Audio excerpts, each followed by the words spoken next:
we're going to get into uh, roll call here in a second. And maybe when we do roll call, our commissioners can do a quick introduction. That would be great. And then just for everybody on the call, this is the Boulder Urban Renewal Authority. I'm Mark Wolf, one of our assistant city managers for the city. I'll be helping guide us. We have a few housekeeping items as the authority to clean up first. So we'll be addressing those, getting a formal chair and vice chair. And just for the commissioner's knowledge, I am more than happy to help kind of get us from item to item today. And we'll, between me and Hella and the rest of the P&DS team, we'll make sure we'll stay on track today. So starting with roll call, why don't we go with Tara first? Sure. Hi, I'm Tara Weiner here. Is that what you want us to do? That's great. That's perfect. Right. And David? David Beek here. And Tom? Tom Cleno here. Perfect. All right. So we have 3 out of 5 of our commission seats filled. So we do have a quorum and we can go ahead and begin our formal meeting. First, or I guess technically second item on our agenda today is the election of officers. So given it has been some time since this commission has met, we do need to appoint chair and vice chair. And so role will be to help run the meeting. And again, no pressure. I'm here to help support whomever is willing to step up. So I think we can do this pretty informally, but if anybody would like to volunteer or nominate somebody, we'll take that to start. And if I say anything incorrectly, Hella's going to kick me across the virtual table and help us out. So any nominations or volunteers to be the chairperson? A volunteer. I second David as the chairperson. Great. Can we do that by consensus? Everybody comfortable with David serving as chair? Absolutely.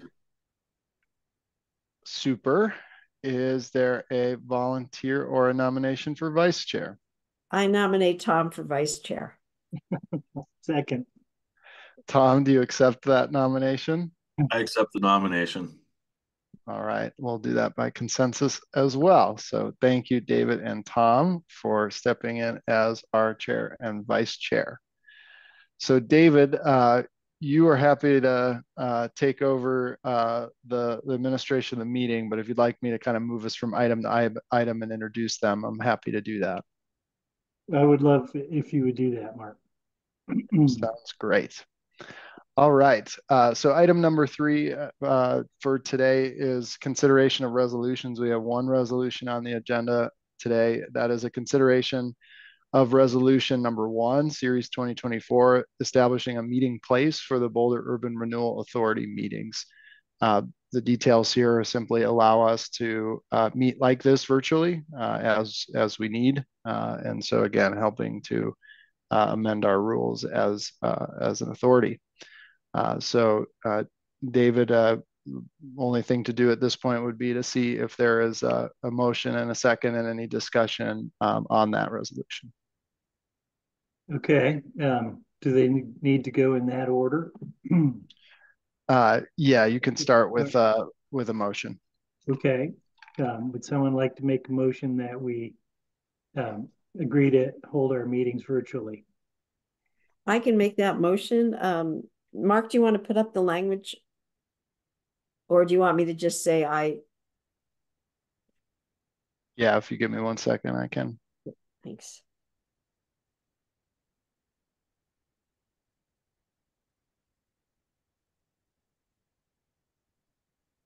So it would be a motion to adopt that language.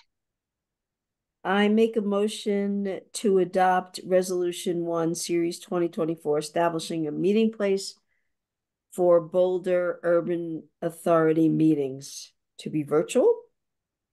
Does that make sense? Is that what you're looking for? You can stop at the period there. The right, virtual language is in the resolution. Okay, meetings period. I would second that motion. Okay. Motion has been made and seconded. Is there any discussion? Okay, let's proceed to a vote. All in favor, say aye. Aye. Super. Resolution passes. Great. Thank you for handling all that housekeeping.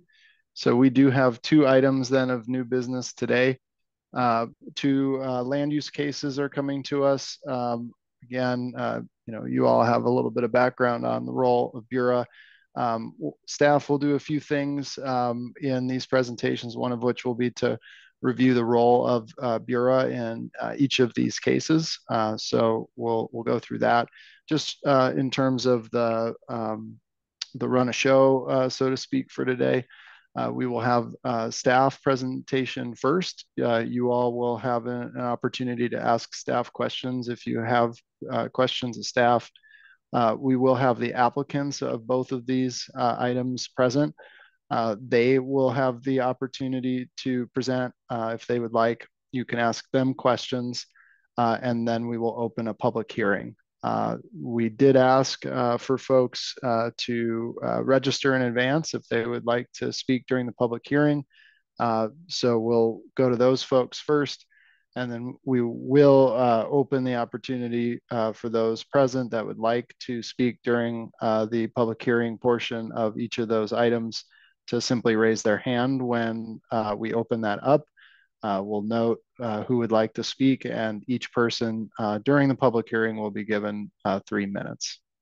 So we'll walk through that. At the end of the public hearing, you all will have a chance to deliberate and make recommendations per the purview of Bureau in each of those cases. Sound good? Did I mess anything up, Hella? Sounds good. Okay. All right. Well, we're going to start with item 4A. This is a public hearing and consideration of a recommendation to the planning board regarding the St. Julian Hotel and Civic Pad Site Review Amendment at 900 Walnut within the 9th and Canyon Urban Renewal Plan.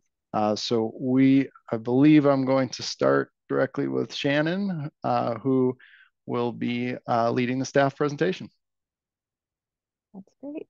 Thank you so much, Mark. I think I just need my screen sharing turned on so I can share my screen.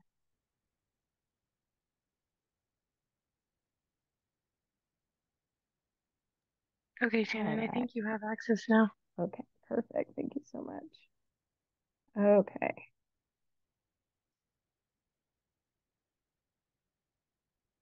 All right. Can everyone see that okay and hear me?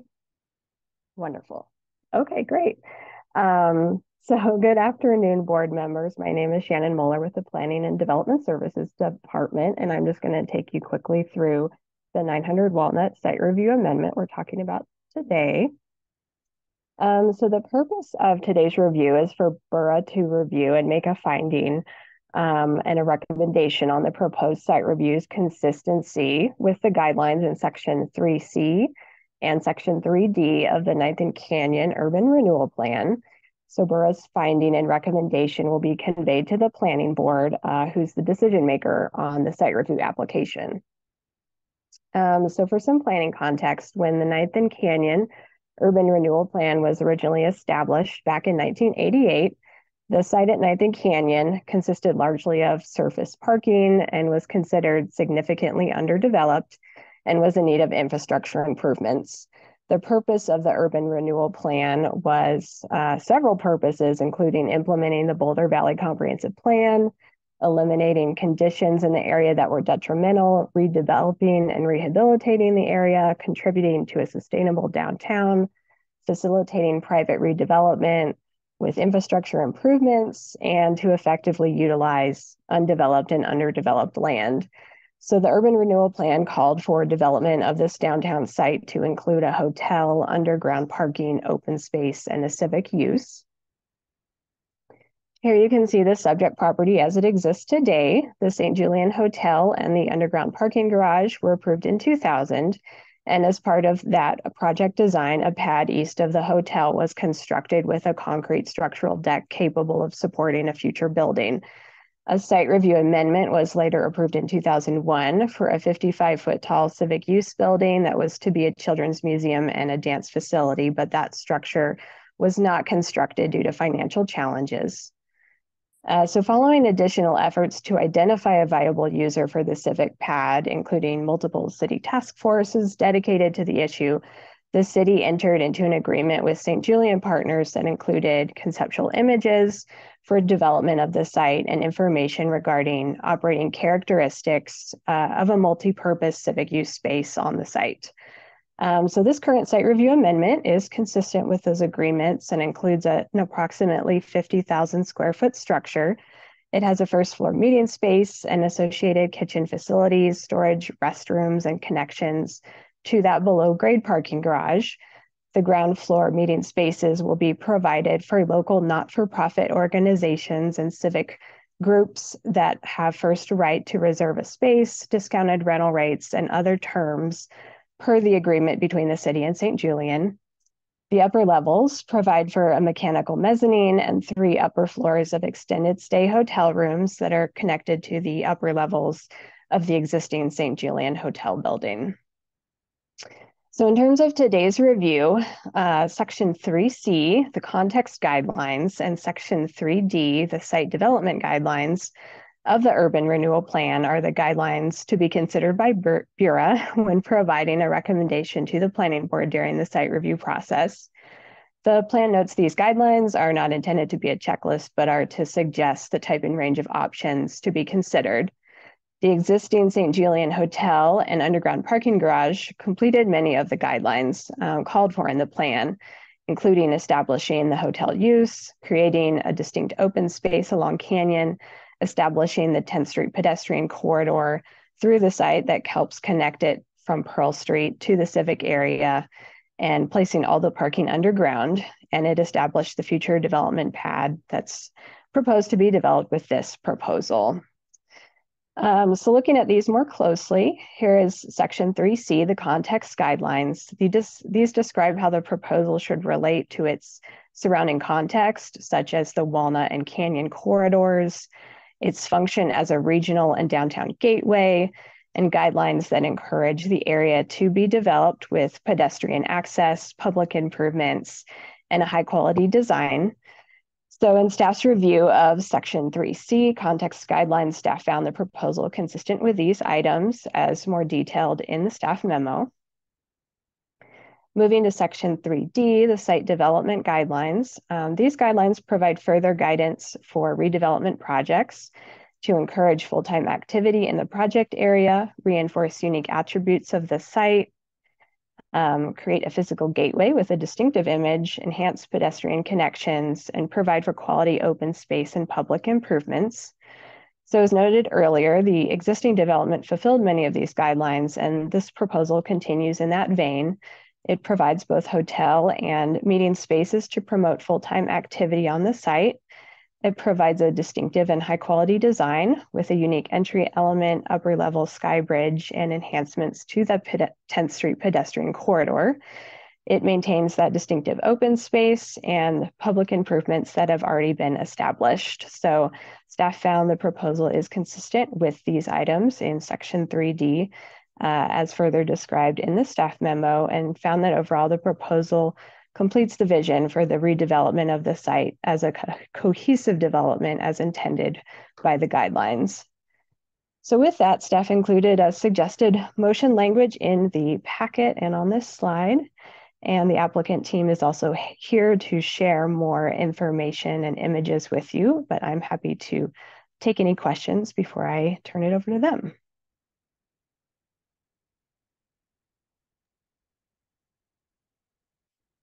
Does anyone have any questions? No questions at this time for me. I don't have any questions at this time. Sarah? Oh, sorry, I was on mute. Who knew? No questions for me. Great. Okay.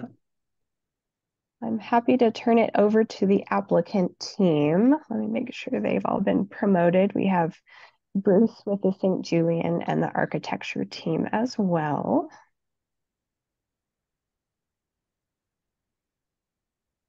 Give us a second there, Shannon. We're getting people in the room.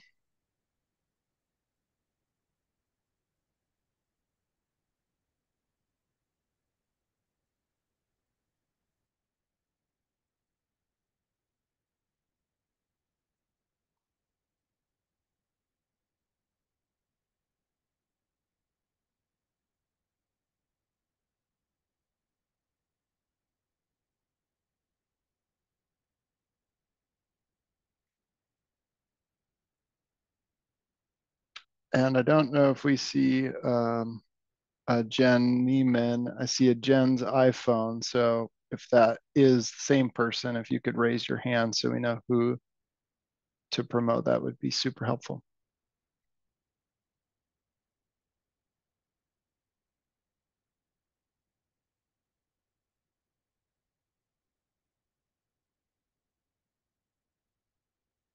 Jen's traveling on a personal matter, so she may just be listening right now.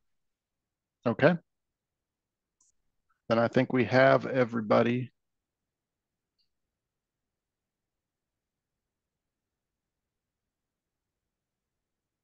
And Matt, if you are able to share your screen, or if your team's able to share your screen to walk through your slides, you're welcome to do so.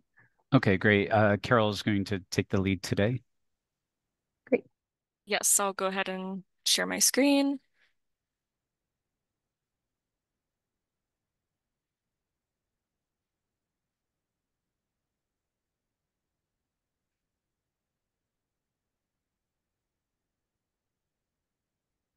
There we go.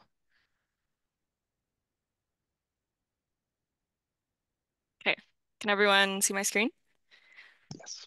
Yes. So thank you everyone for joining us on this meeting today. We're happy to be here. My name is Carol Shockley. I work with 4240 on the architecture team. We've been working closely with Shannon and the city to propose something that we're really excited about. So I'm going to try to keep this part brief. I have some slides here to share that are all from the LUR packet. There's nothing new in here, so you guys should be familiar with what's included. I also have a 3D model on hand for us to reference if needed as we move through the discussion. We can sort of, look at particular parts of the building that you guys might have questions on. So for starters, I would like to start with pointing out a couple of things that really influenced the design process and for this project, to sort of existing challenges that are real hurdles. So the first one being the floodplain.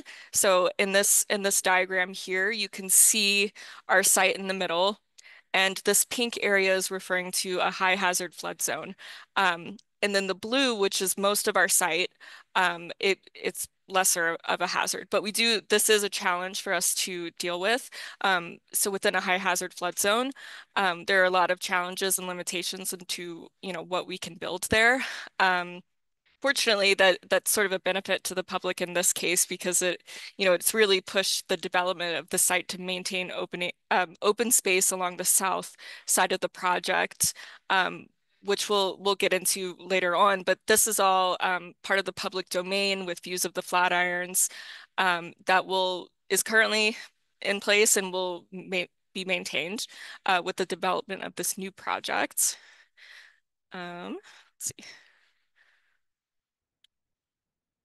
Sorry, just a second.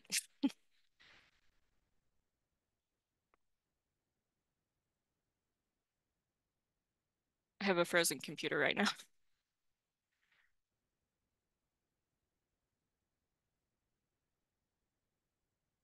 Okay. Sorry about that.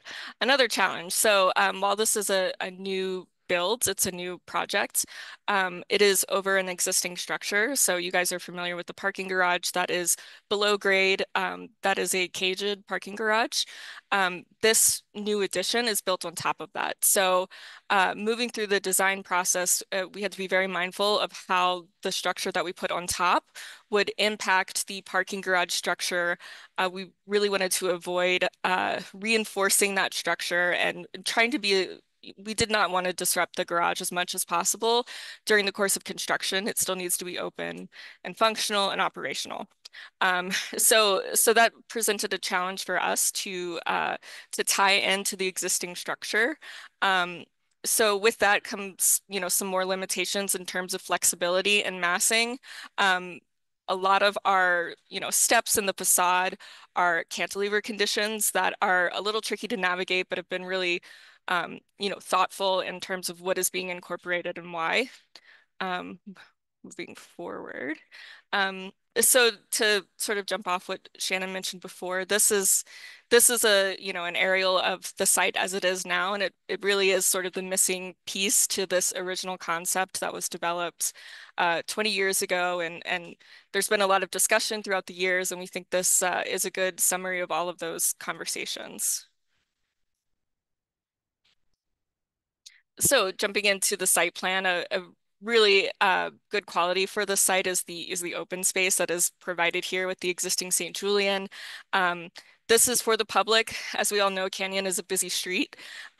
So making it as pedestrian friendly as possible has been important throughout this process.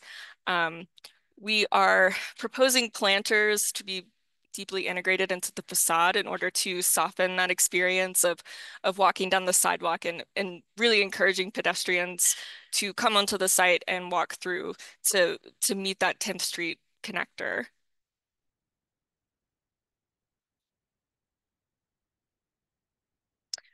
Another interesting challenge with this project site is the context.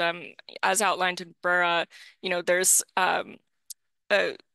we need to have a building that is distinct in character, but also fits in with the context. And by doing that, we are making references to the original St. Julian. We're incorporating the sandstone, that ledgestone on this base to reinforce that connection. But we also need this building to be distinct because it's a different facility. It's a mixed use facility. The ground level is purely for civic use, and the upper level is the hotel. So just to zoom in here a little bit, we worked within the city's guidelines to really pace the sort of facade of the building in a way that felt organized and broke things up in a way to avoid creating a massive building. So as you sort of get to this corner here, the sky bridge connecting the upper level is pushed back. And we have a curve here that we'll look at in plan. Oh, this will do.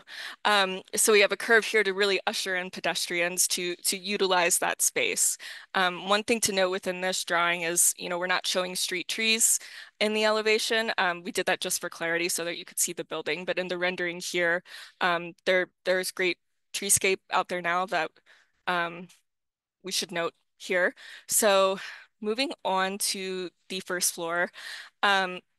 Shannon explained this pretty well in terms of how it was operating, but so we won't spend too much time on the first level, but it has been designed to provide a wide range of events here. So it is a pretty large space.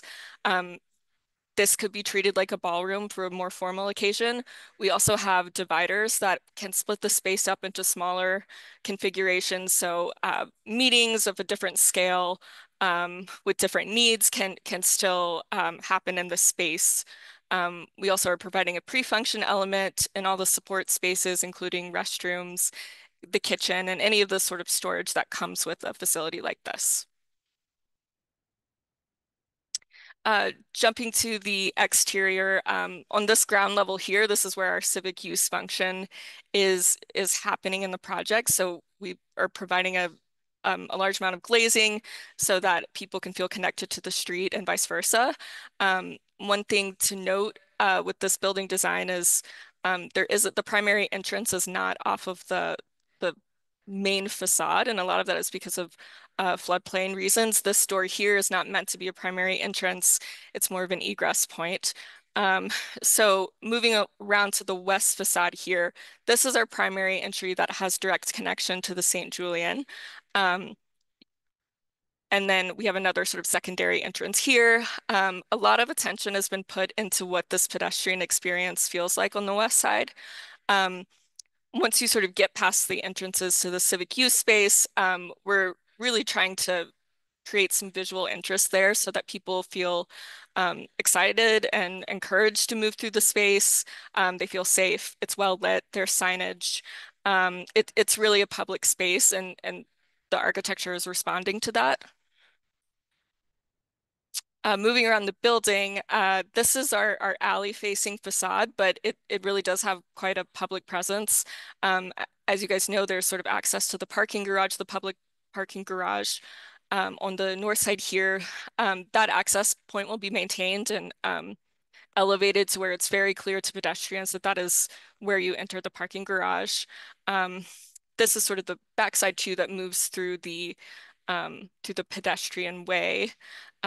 Touching base on just sort of the east side, we're very mindful not to include any sort of windows to respect the privacy of our neighbors.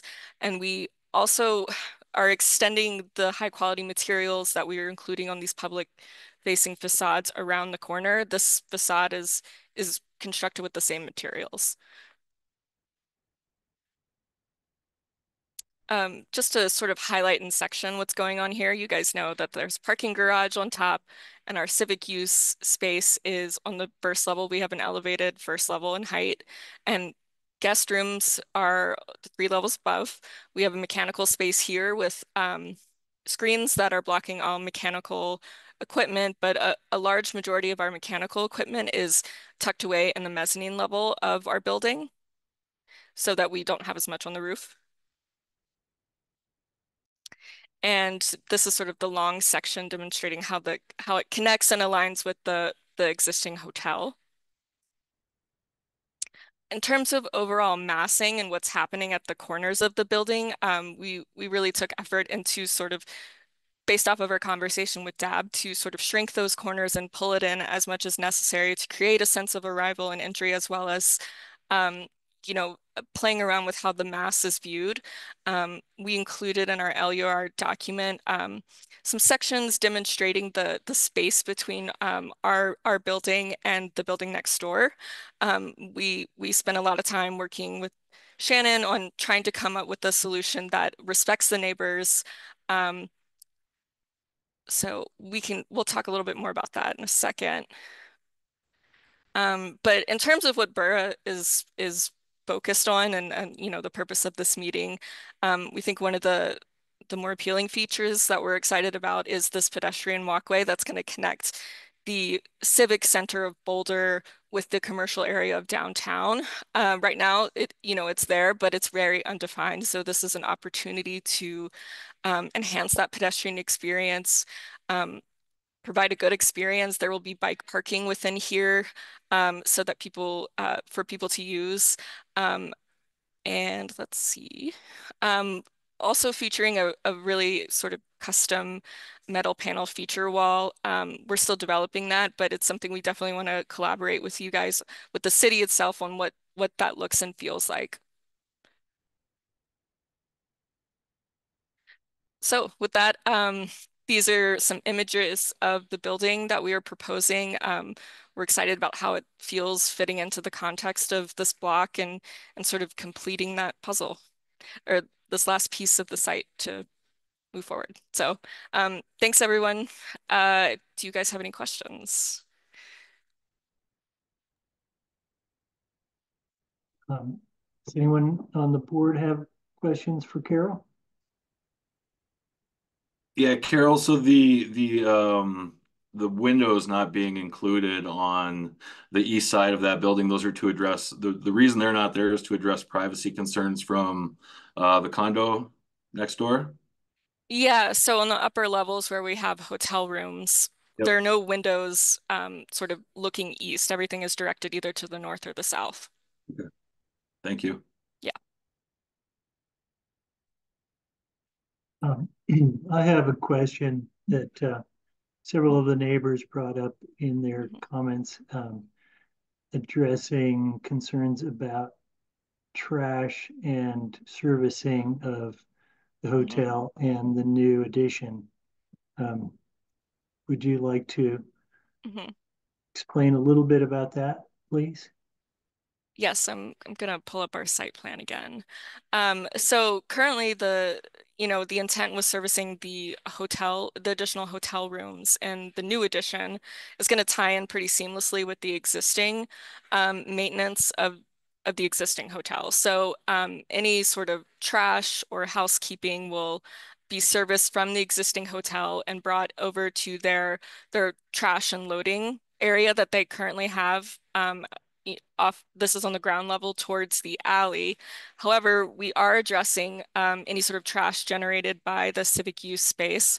So in case of an event, we have trash and storage here so that we um, that will then sort of be relocated to the hotel at a later date.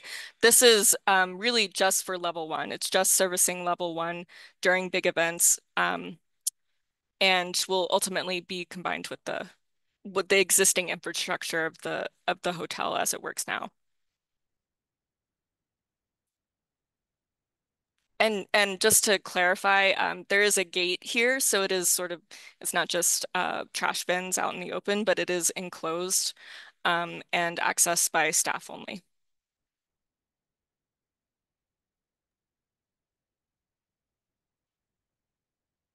Okay, so Mhm. it seems like regardless of what kind of civic use was on this pad, that those same issues would need to be dealt with in a manner similar to how you've done it. And to some degree, having this be part of the hotel lessens the impact um,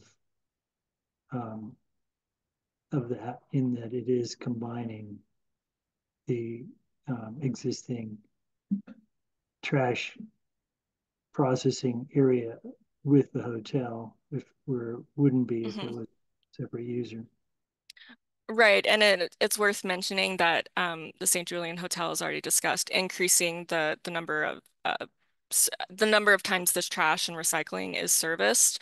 Um, in the case for dealing with that increased volume of trash and recycling with the new addition. Okay. Tara, do you have any questions? Yeah, I'll lower my hand. I don't know if you could see it. Yes. It's okay. A quick question is the 55-foot height, do you know if that affects any of the restaurants on Walnut Street that have views of the Flatiron on the roof? Um, so we've done shadow analysis and studies and views, but in terms of what's happening on Walnut, we don't have that. We're not totally sure. This is really on the south side of the block, away from Walnut, so it Okay. hasn't been a focus of our study. Okay, thanks so much. Mhm.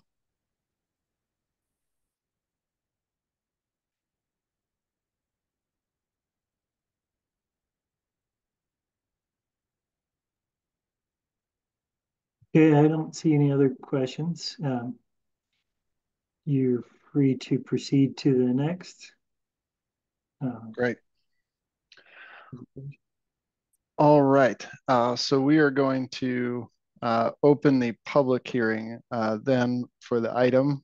In a moment here, we will start with, I think we only had one person sign up in advance, so we'll let them have the first crack at it, and then we will accept hand raises to start a queue for public comment, and we'll go about it that way. Some guidelines before we get started. Just want to ask that those that are calling in from a phone number or have just a first name or a phone number or anonymous tag to their name, they'll need to identify first and last name. If you can click on your name in the participants list and rename yourself. That would be helpful to us. It's part of our guidance for public meetings. And again, you'll have 3 minutes to speak when we start. If you could help us out by sticking to that 3 minutes so we don't have to cut you off, and let everybody have a chance to speak. Appreciate you all being here today. And Selena, we can go ahead and begin the public comment. Thanks, Mark. So I don't see the person who signed up. So if the person who's on the phone as Ron McCormick, please raise your hand because I don't see him in the attendees list.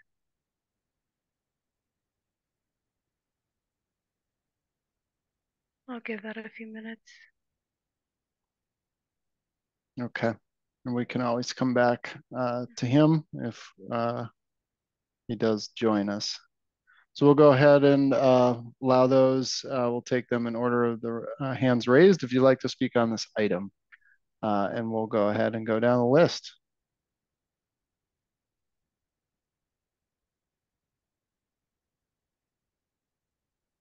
Selena, who do you have first on your list? Do you want me to list them off for you? Is that the best? I have Stan Garnett on the first of my list. Great, start there. Okay. Give me 1 second. Let me pull up the timer.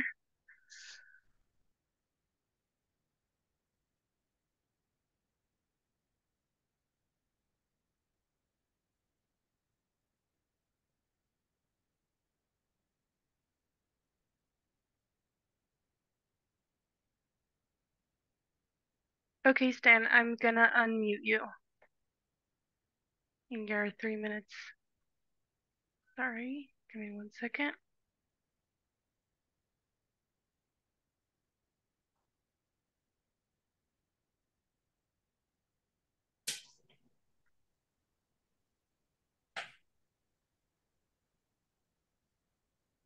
Are you able to hear me? Yes, we can hear you.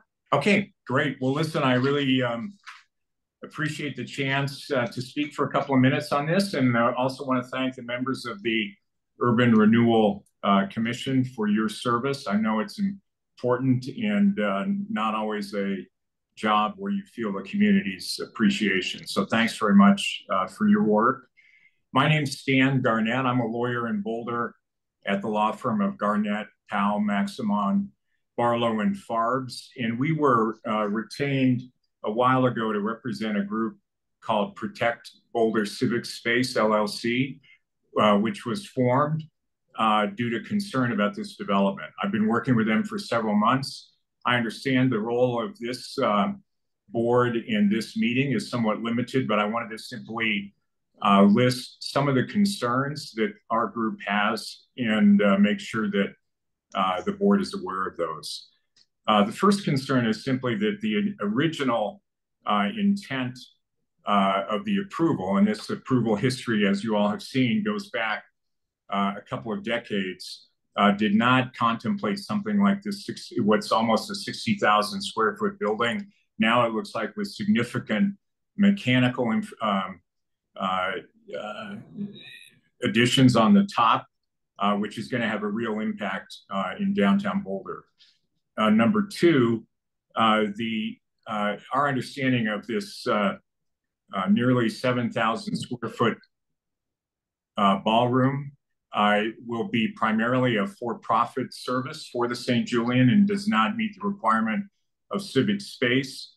Also, previously, the approval had been for up to 20% civic, for 20% or over civic use space, and that's been changed to up to 20%, which means not necessarily a very significant amount of civic space use being provided here.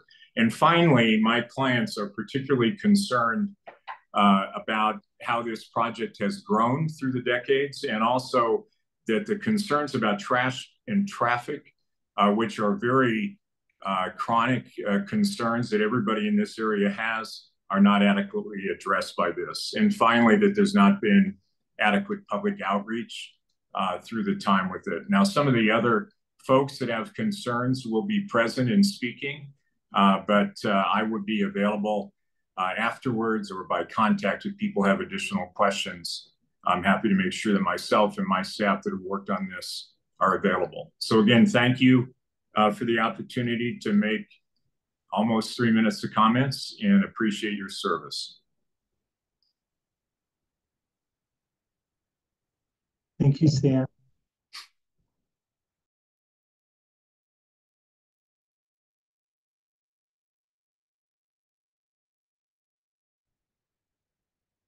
All right. Go ahead, Mark. Look, I was just going to say, it looks like next we have Catherine Gassman.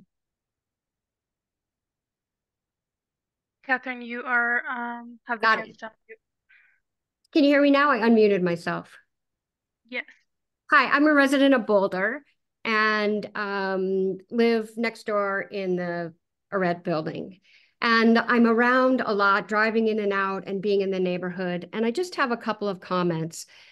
First of all, my understanding is with the urban renewal development that one of the goals is to provide quality public space. I will note that in the part of the Bureau paperwork I read is that one of the comments made by staff was that in section 3D5 was that the existing open space provides outdoor seating and dining. It's not really true. There's no outdoor seating and dining that is in the public venue. It is all in the private space behind the borders and the walls of the St. Julian. And my concern with this, the way that the structure is on the south side, is it feels much more like private space than it does now. It has a very large sky bridge. And while we have openings that are curved, I just feel like this will feel like private space, and the people who are walking through there from the public, going from Canyon through to Pearl, will not feel the kind of welcoming Boulder vibe and energy, and they will go back around 9th Street because it just feels very private as it does now right at the corner. My second point is I feel like we haven't adequately dealt with the back of the house issues. Typically, there were 3 large EcoCycle trash bins in the 10th Street alleyway or pedestrian easement. I'm not sure where those boundaries are. One has been taken away. There are now 2. And I realize that St. Julian has agreed to have more frequent pickups. However, it really can be a mess up back there when you've got an EcoCycle truck, you've got the water truck, the liquor truck, the delivery trucks. And while I know that the new design contemplates sort of a fenced-in trash area, I just assume that all that trash is going to be hauled through the alley and dumped in the outside dumpsters. I think we need to really consider the traffic implications of people coming in and going out, I guess, on 11th or Walden. I'm not sure how that traffic works, but let's revisit the traffic. Let's revisit the trash. Let's make sure it's safe and beautiful for all of the public visitors and tourists and residents that we want to welcome to our beautiful city. Thank you.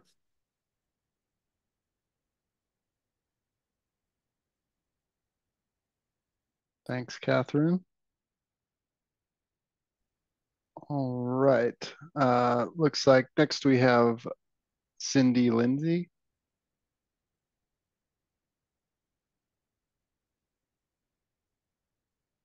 Cindy, you have been unmuted. Okay, thank you. I'm also appreciative of the time for the Brewer Group today. I live at 1077 Canyon, next door to the east of this proposed project. Have a lot of the same concerns about traffic in the alley, which is always a disaster today. The trash, which is always blown about in the alley. But my main concern is just the view of this, the monolithic design of this building. If you look from the canyon side, the St. Julian itself is greatly recessed with green space. The Arette has multiple levels with different terraces. And this is just like one huge, almost entirely flat space that really does not fit the look of the community. So that's one concern. Another is just that the civic space is not civic is not explained to me in a way that seems like it is truly designed to be a civic space. It's just if nonprofits or other organizations want to use the space, they can make that request, but it's not being presented as the entirety of the building as a civic space, which was the original intent. So thank you. Thank you, Cindy. All right, next we have Mark Plinke. Mark, you have been given the chance to speak.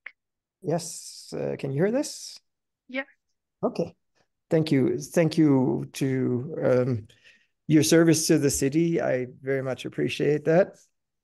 A lot of time goes into this, and I appreciate you taking the time.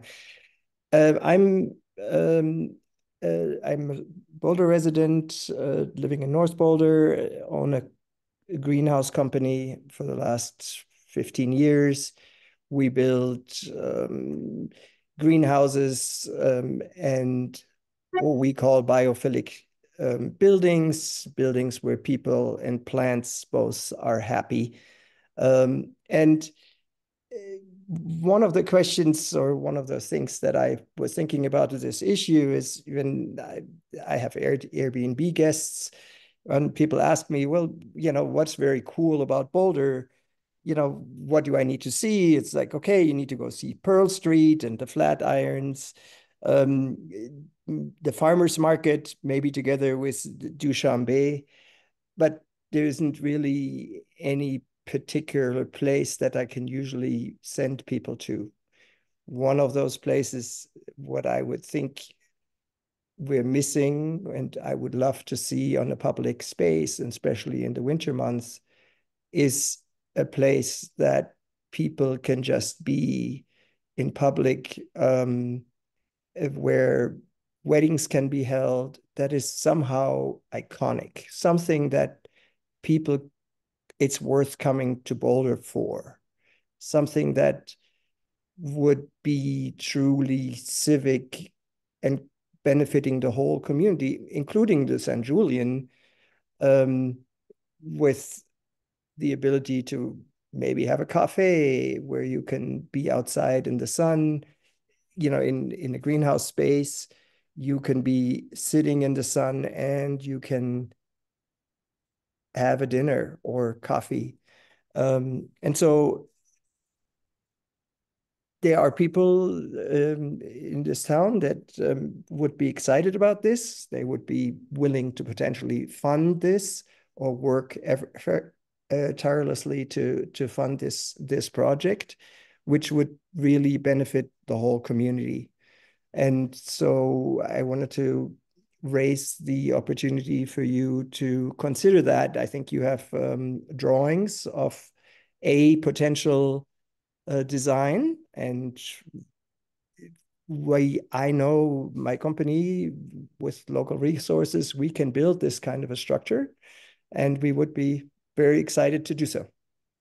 So thank you so much. Thanks, Mark.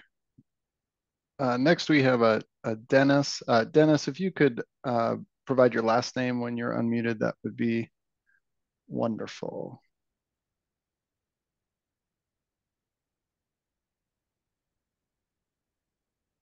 Dennis, you have been given the chance to speak. Greetings all, it's Dennis Johanning Meyer, a real long last name. I am a CPA with offices in Boulder and Denver. I live in Boulder also. And the thing I got to offer first is gratitude for the process. And thank you all, echo many others' feelings. But the other thing I have to offer is in my capacity as a CPA, I have professional standards to live up to. And one of which that requires a due care of duty is having professional skepticism. And I just got to put it out there that those involved in evaluating this project should be alerted. Their senses should be alerted when it's called by the applicant a civic use building. When Carol shared earlier that the first floor is set up purely for civic use. Tom had a great question about whether the privacy concerns of the neighbors, the reason that there was a solid wall. I don't think that has ever occurred. And the summary that I have is just quite simply this. With so many obvious inclusions of words that seem to be targeted, my senses are alert. I hope yours are too. That's what I have to offer. I really appreciate the time. Thank you, Dennis. And we do have last, at least that I can see, is a Brant Brooks. And while we bring Brant on, just last call for raising hands for public comment.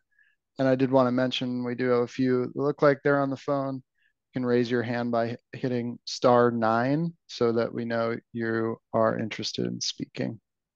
Looks we have at least one more after Brant now, so we can go ahead and go to Brant. All right, Brant, you have been given the chance to unmute. Great. Thank you, guys, and thank you all for all the work and efforts on all parts. Appreciate it.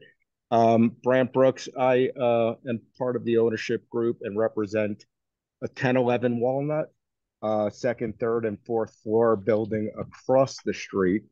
And, you know, we've been following this. We are concerned that I heard a couple of questions regarding how this may impact shadows and views going up to 55 feet.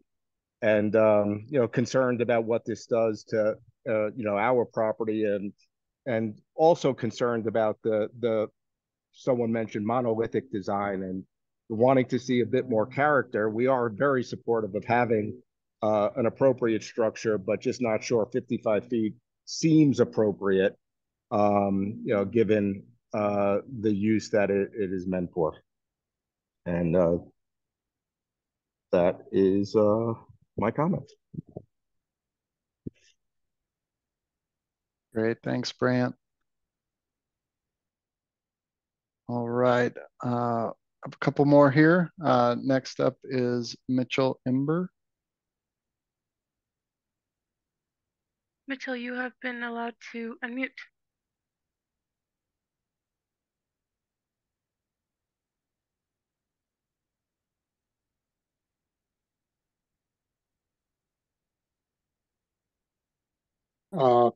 Yeah, I think I'm unmuted, right? Yes, we can hear you. Okay. Anyway, we live on the second floor in the middle of the building, facing the alley. We have a deck in back facing the alley. We also have the keyhole deck, which really amplifies sound. We've been there since April 2011, so we've been there over 13 years. We've lived with what's in the alley, the trash trucks in the morning, even with windows closed. We like to open them when it is quiet. It's nice. We've dealt with the city on the construction zone, on skateboarding back there. A lot of the trucks that make deliveries, mostly to the Julian, park in that little loading zone right in the middle of the alley, opposite our deck and condo. And we often listen to engines running, refrigeration units running. When I go talk to drivers, a lot of them tell me that they need to keep the engine running for their lift gate or for their refrigeration. So we're dealing with the deliveries to the Julian. So my real concern is that it doesn't get worse back there.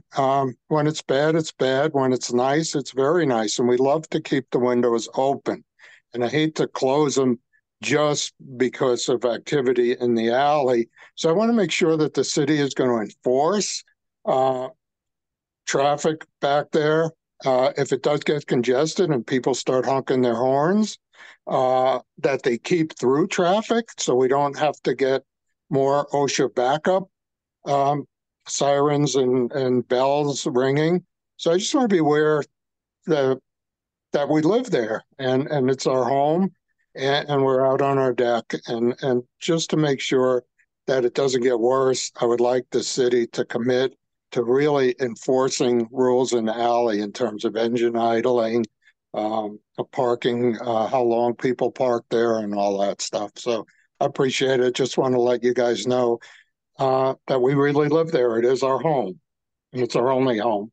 And I don't see how that 10th Street walkway is going to be in any way inviting when it's already filled with dust, trash dumpsters from the Julian. And this is just adding 2 more dumpsters to the area. I haven't seen anything that really describes how those are going to suddenly vanish.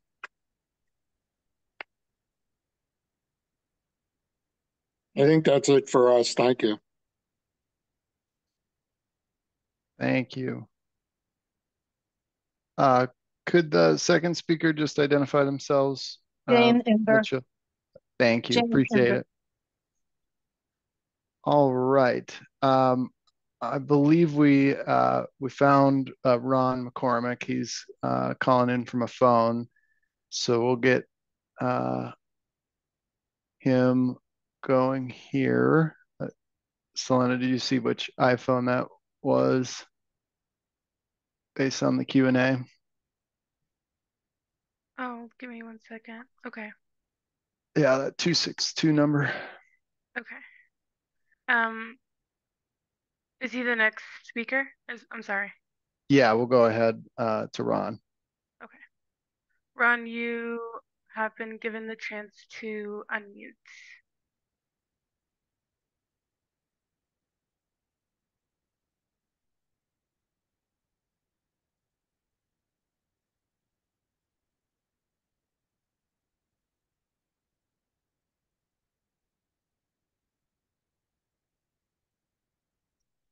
We're not hearing you, Ron, if you are trying to speak.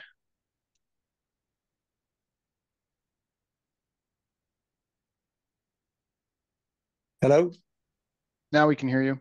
Okay, I apologize. I'm not sure why I wasn't able to join in earlier on. I have been hearing you all the way along, but apparently I didn't do quite the right thing to hook up. Shannon, do you have the renderings that you're able to display as I speak that were sent over to you yesterday?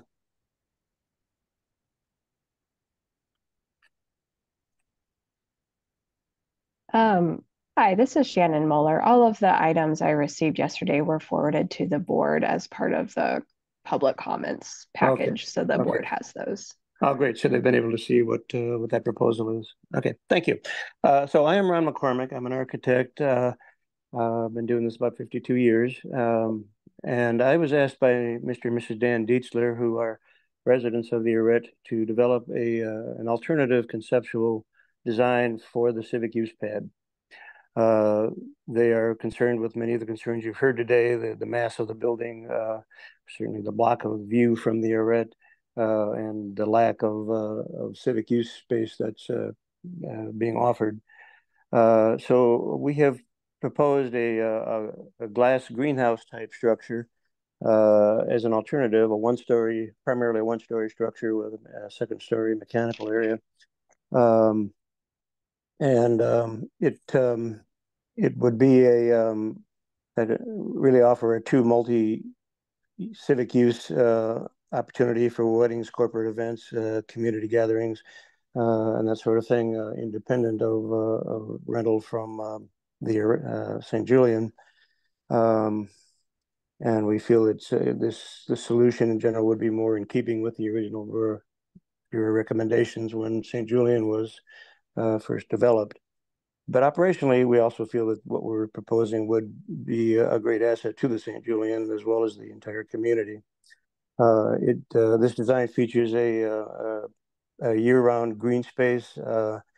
Mark described it as a biophilic space, which is an excellent word for it, meaning giving life to your, enjoying life and enjoying the surroundings and connecting with nature. And this greenhouse structure would very much do that with the light, the green space inside, views to the Flatirons, and the connection, a visual connection, and a very strong one, north and south in particular, to the community.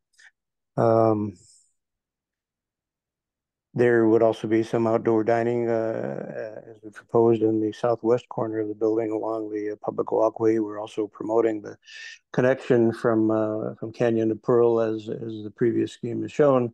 But I think that could be done more in a more inviting way and a more direct way. But the big thing is the mass and the quality of the design. We really feel this would be an iconic structure for the city of Boulder, a true landmark. So, thank you. Thank you, Ron. All right. Next, we have Lynn Siegel. Lynn, you can unmute.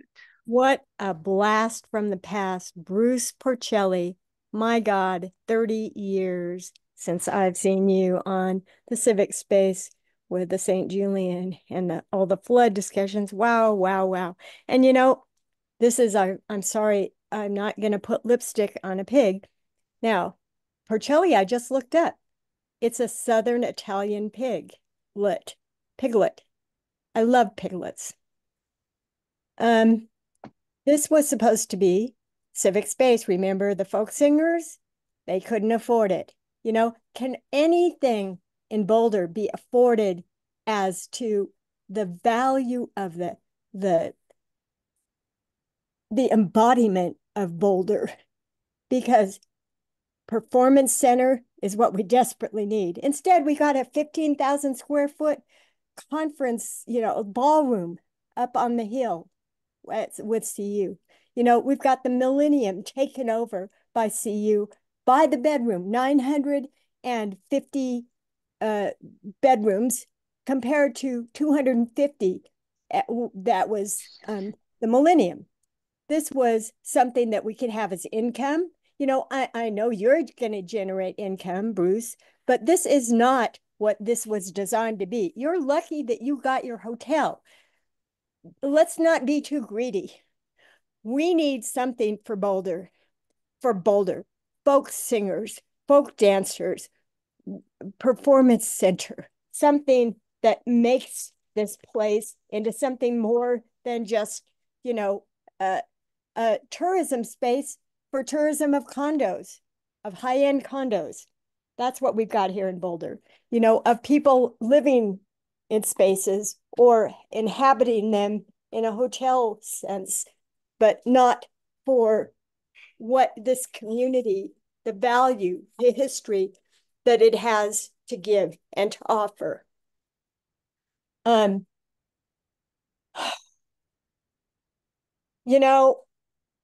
I know it takes money, but the developers in this town, it's obscene what's going on. $40,000 for the penthouse per month for the penthouse in 311 Mapleton. And 5 or 10 million, and then you get 15%, no, probably 10 million, and you get 15% back when you die. And an endless amount of people that are going to die, so they're going to go up there to live first. So it's like the stock market, it's not just a bank. There's plenty of wealth in this community. The developers need to give back. We need a performance space, not a heroin recovery center like at the September school, like the guy from 311 wanted. Let's do our part. Thank you, Lynn. All right, last up, and see your hand, Bruce. We'll turn to the applicant team here after public comment for any responses. Last up for public comment is Steve Schaefer. Steve, you have been given the chance to unmute. Can you hear me? Yes. Yes. Hi, my name is Steve Schaefer. Thanks for pronouncing my name correctly, which is unusual. I am a resident of downtown. I live in the building next door to the Arret. And like a lot of people in Boulder, I spend a lot of time walking up and down the creek trail and using the library. And the vision of Boulder as seen from there has been really spectacular, particularly the wonderful job that St. Julian did in designing their building with the setbacks and the open space. I'm very concerned about this new proposal because it's out of character with the rest of Canyon. If you go down 3 or 4 blocks to the east, you can see there's a very interesting array of building designs. This building is really different and goes against the recommendation in one of the documents that we've seen that buildings shouldn't be massive and monolithic. And so I think that that's a real problem, and we should look for other alternatives. I would also strongly recommend everyone look at the drawings that Ron McCormick just referenced of the alternative. Not that we would have to do that, but that would be a truly revolutionary thing to have in Boulder and to create an attraction for people to come to Boulder, which is a terrific place. Thank you. Thank you, Steve. Yeah. Okay. So if it's okay with David, you and the commission, we're going to go ahead and close the public hearing, and then we will move on and allow Bruce and the applicant team if there are any responses to public comment. Okay, it's fine with me. Unless anyone else on the board objects, let's proceed.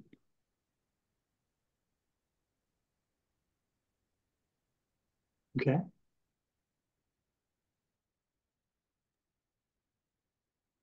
Let's go ahead and does anybody on the board have any questions or comments to members of the public before we go on? No, just that I appreciate everybody's input and eager to hear Bruce's responses to some of the issues that were brought up. Likewise. Tara? I agree with that. I'm looking forward to hearing from Bruce now. Okay, let's proceed. David, I'm getting a note that there is one more member of the public. And it looks like a second that are now raising their hand. So leave it to the commission whether or not you'd like to allow for additional public comment.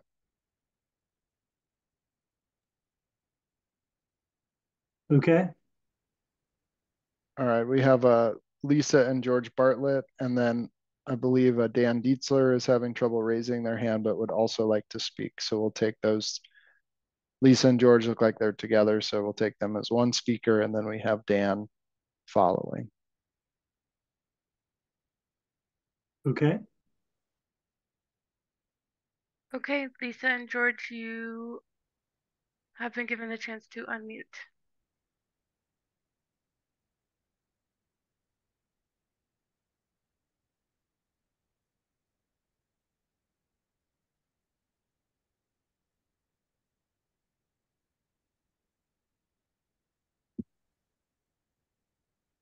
I did try to unmute. Did it work? We can hear you now. Well, thank you. I want to thank the members of the board and the city. And I sent in a letter, which I hope you all have the opportunity to read. I'd like to make a few brief comments. As has been stated by many, the proposed building is not a true civic use. It is for profit, and that was never what was intended.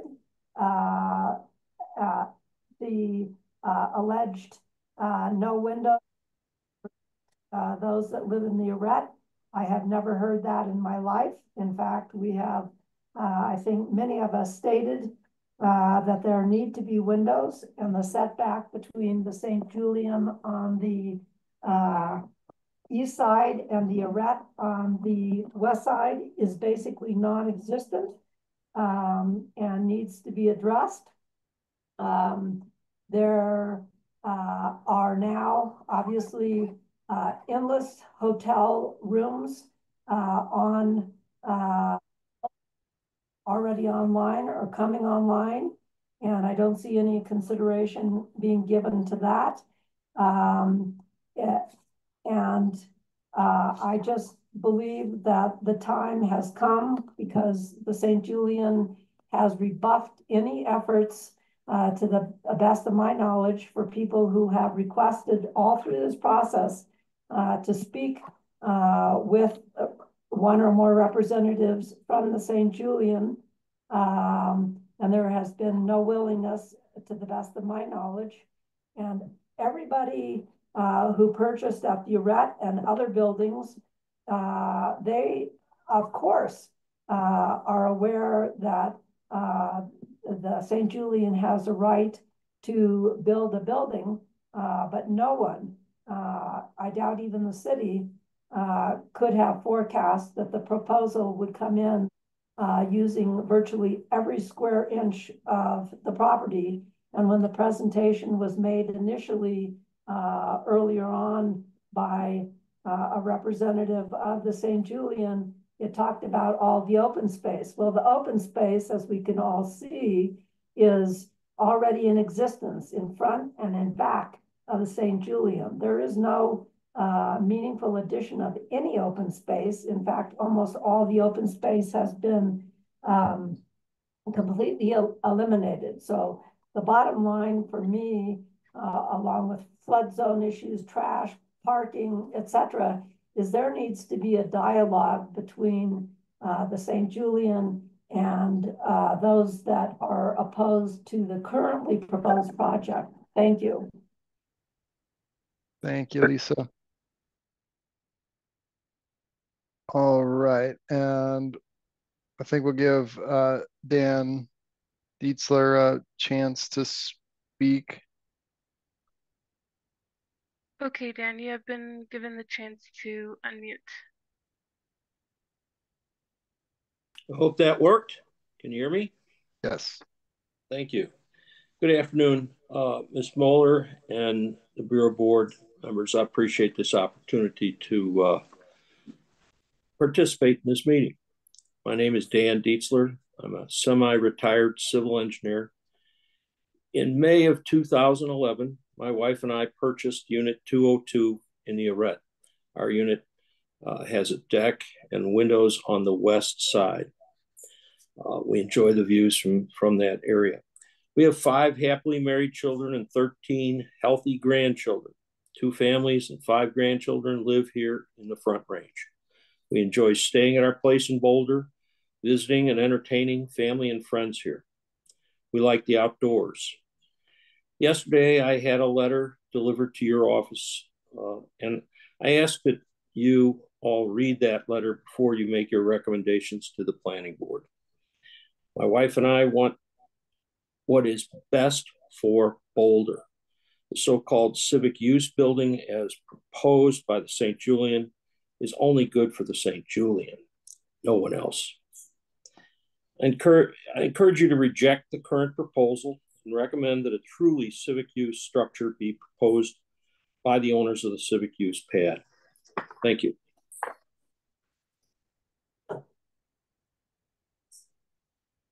Thank you, Dan. All right.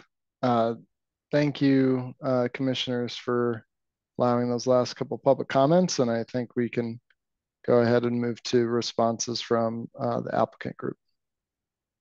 Agreed.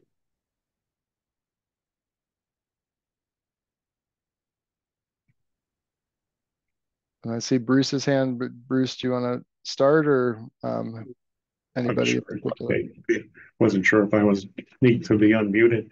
So thank you all. And a couple of comments in no particular order, and 4240 team might jump back in here, but a couple of things that I wanted to elaborate on David's comment about what's being proposed kind of lessens the impact overall, because there's yeah, there's 39 suites that are hotel rooms that are being proposed. And I just want to point out that, in this business, on average, there's about a 65% occupancy. So we're talking about 26 on average, 26 occupied rooms. And all that, the guest traffic and pedestrian traffic, et cetera, is handled through the hotel. So that is, and actually, as far as increased staff, people think there's many more people coming. No, this is actually a fairly small addition room-wise when you consider occupancy as well. And one of the reasons why, after 20 years, the civic use has come to this is because we all needed, the site needed economically viable, feasible civic use. And a lot of the uses that were being proposed were not economically viable. And then it came into private use being proposed to help support the public use. And that's what this is.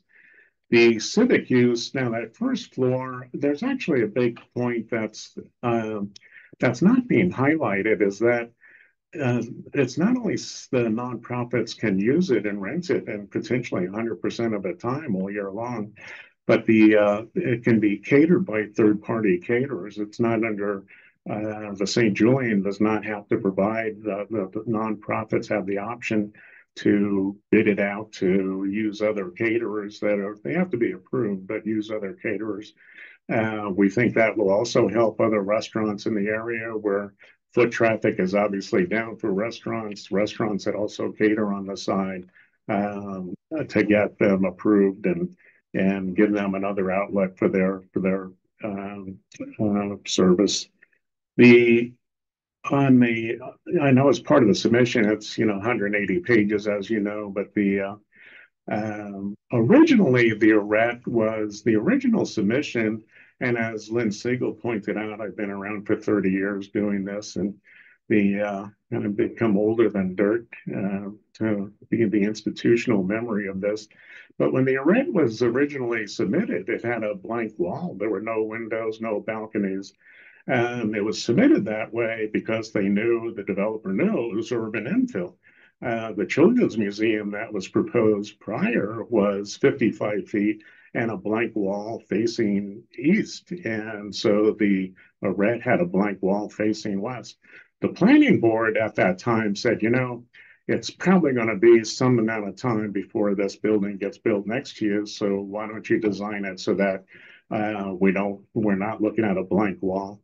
The Children's Museum actually was the same way. There was a blank wall, and as it was going through the approval process, there were murals and reliefs and whatever put on that blank wall because again, they thought, it's urban infill, there would be a building eventually to its east.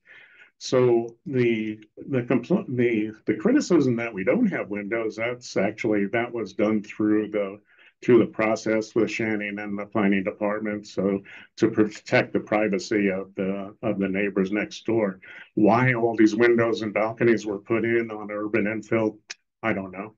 But the fact is that it was put in there originally. And actually, if you go through the planning approvals, the developer was to record a declaration acknowledging that up to a 55-foot building would be built next door.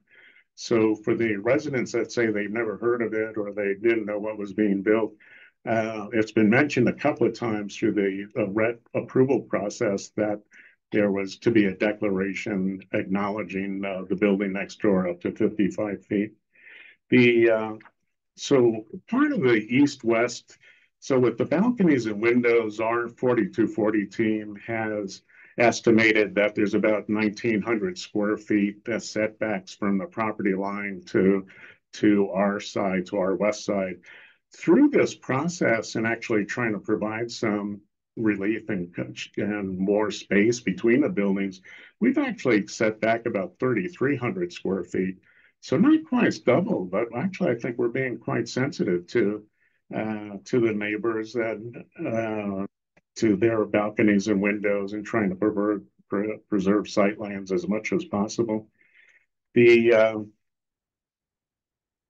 terms of, the civic use pad, it was never, people call it that, but there was never any it was never city property. It was always St. Julian property. And there was a development restriction requiring a civic use. And when people talk about original intent, 1988 was the original urban renewal plan, and we bought the property prior in 1994, prior to the amendment in 95 that started a lot of this more specific civic use and what the original intent is. So I think anyone that's referring to original intent, you need to go back to 1988, and no one knows what the original intent was in the 1988 urban renewal plan. The recycling, we do have recycling containers in the alley, and we are working we had 3 actually in cooperation with the compliance officers of Boulder. We brought that down to 2. It's not, it's trash. It's actually recycling. It's primarily plastic and cardboard. We have a trash compactor inside our loading dock, and that more than handles the actual trash that we generate, and the trash that would be generated by this other building. When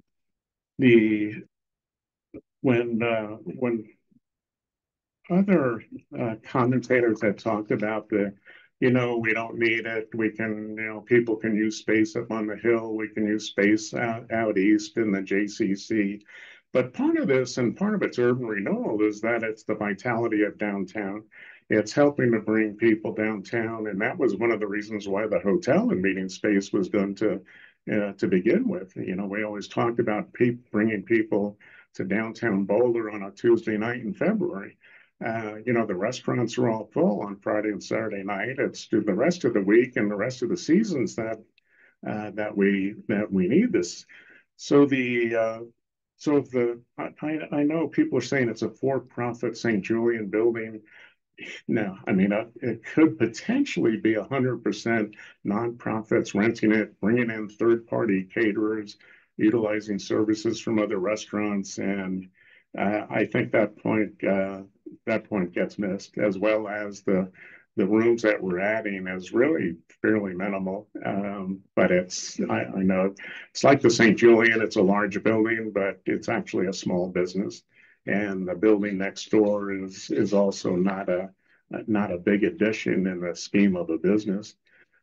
Also, we've been around a long time, and when the Arret, if some of you might remember the Elephant Bar, the Republic of Boulder, I mean, it was a fairly small building, and when the Arret was proposed, the Exeter building just to the north had written a fairly lengthy objection to blocking all their views to the south. But the property owner had certain rights, and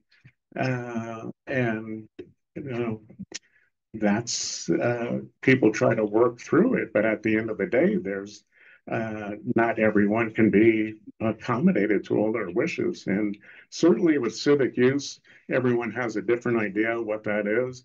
But actually opening it up to literally hundreds of nonprofits, local nonprofits, that can be used for performances if they want, for fundraisers, for other art pop-ups, etc. There's a number of events that can be used there that would be considered very civic by anyone, that open to the public and actually have fairly diverse uses. I'd also, if there's anything that the 42 Carol and Matt, if there's anything that I've missed that you'd like to add, feel free. Thank you for your time.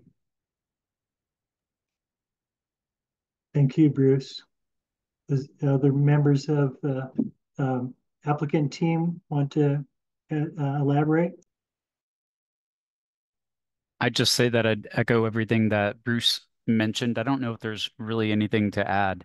There was a comment, I forget if that was from you, David, or perhaps Mark, but reference to if there is a separate facility, the trash would actually increase along the alley. The way that it's designed is such that it can piggyback off of the St. Julian, so it actually lessens the impact of any civic structure on that property. Yeah, Okay. one other thing I'd like to add about the potential traffic in the alley, and this is, I'd like the pictures of trucks coming and going by the St. Julian, but the most of the access from the Exeter building and from the Arret and anyone else along there is to 11th Street. I question how these trucks actually interfere with people's lives when they're coming in and out of their buildings and going to 11th Street, as opposed to, they don't have, from time to time, and it's not 100% of the time. From time to time, there's trucks making deliveries and you can't have access to Walnut Street, but you can go to 11th Street and go in any direction. So I do want to point that out as well. I think that's a point that's being missed as far as traffic flow. Okay, thanks, Bruce. Anyone else from the applicant team? No, I don't have any other comments. Okay. Mark, what is next on the agenda? Yeah, so you all are able to move into deliberations amongst yourselves. You might ask Shannon just to pop up the guidelines for your review that help kind of shape your recommendation, and then include it in this slide as well when you're ready as a suggested motion language. Okay. I would like the board to have a chance to ask some questions of the applicant team following Bruce's presentation, if that's okay. Does anybody, Tara or Tom, do you have questions? Go ahead, Tara. Should I stop raising my hand? I'm assuming you can't see it. No, I can see you. Okay, Bruce, great to meet you. You had mentioned, or actually it wasn't you, the person that was the presenter, that the wall was to give privacy. Does it have to do with, is that the only reason why you're putting that wall into the east? Or is it for financial reasons, or is it flexible? No, actually, I think part of the design was originally were some frosted windows or faux windows, because there was, and I think Shannon can confirm this, there was some privacy concerns by the neighbors who do have windows facing west, and so we were trying to be sensitive to that, although I would imagine some windows could be put in. I think there's going to be certain people to the east that will object to that. But I think that, and Carol and Matt and Shannon, I think we can all confirm that that's why it's a blank wall now. Yes, that's what the discussion was. We had windows sort of at the stair and circulation portions on the east side of the building, so it was never a hotel room looking in on the condos. It was common space, but we did remove that during the process. Okay. Thanks. And then my second question is after reading the packet, it looked like there were many iterations, but the most current one was that this is supposed to be a public-private partnership, not a nonprofit, a venture. Is that true? Am I wrong? Anyone? Staff, maybe? Because one of the people mentioned that this is supposed to be not for profit, this location. But I don't know that that is true from reading the packet. I think it's not true.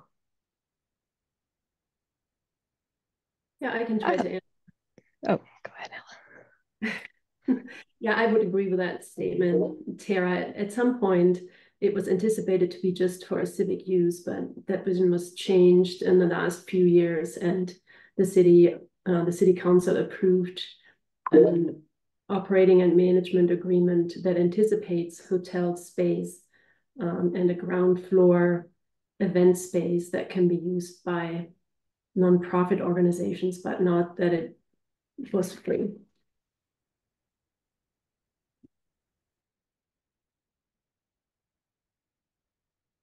I actually had the same question, so I appreciate that clarification. I also would just like to say, Bruce, I appreciate that historical knowledge about the 55 foot being part of the original plan, or at least potentially being part of the original plan back in 1988. So thank you for answering both of those questions. I would like to add, as far as this profit for the civic, the nonprofit users can, they rent it at a discounted price, but it's in our agreements that it's meant to be at somewhat of cost, that we don't make a profit on that rental. The intent is that the rooms above are providing sufficient funds to allow to provide for the space on the first floor. The city has also put in there that at its option, it can help subsidize if there's particular nonprofits that want to rent there, that the city wants to subsidize it, but that's not a requirement. In fact, I'm not sure that will ever happen, but I think the city always wanted the option to subsidize a group or two if it felt it was necessary. Yeah, thank you, Bruce. You anticipated my question perfectly. That was what I wanted to get a bit more clarity on is, if you are at what level of discount. And what I heard you say is that it's essentially at cost to the hotel is the intention. I also recall I've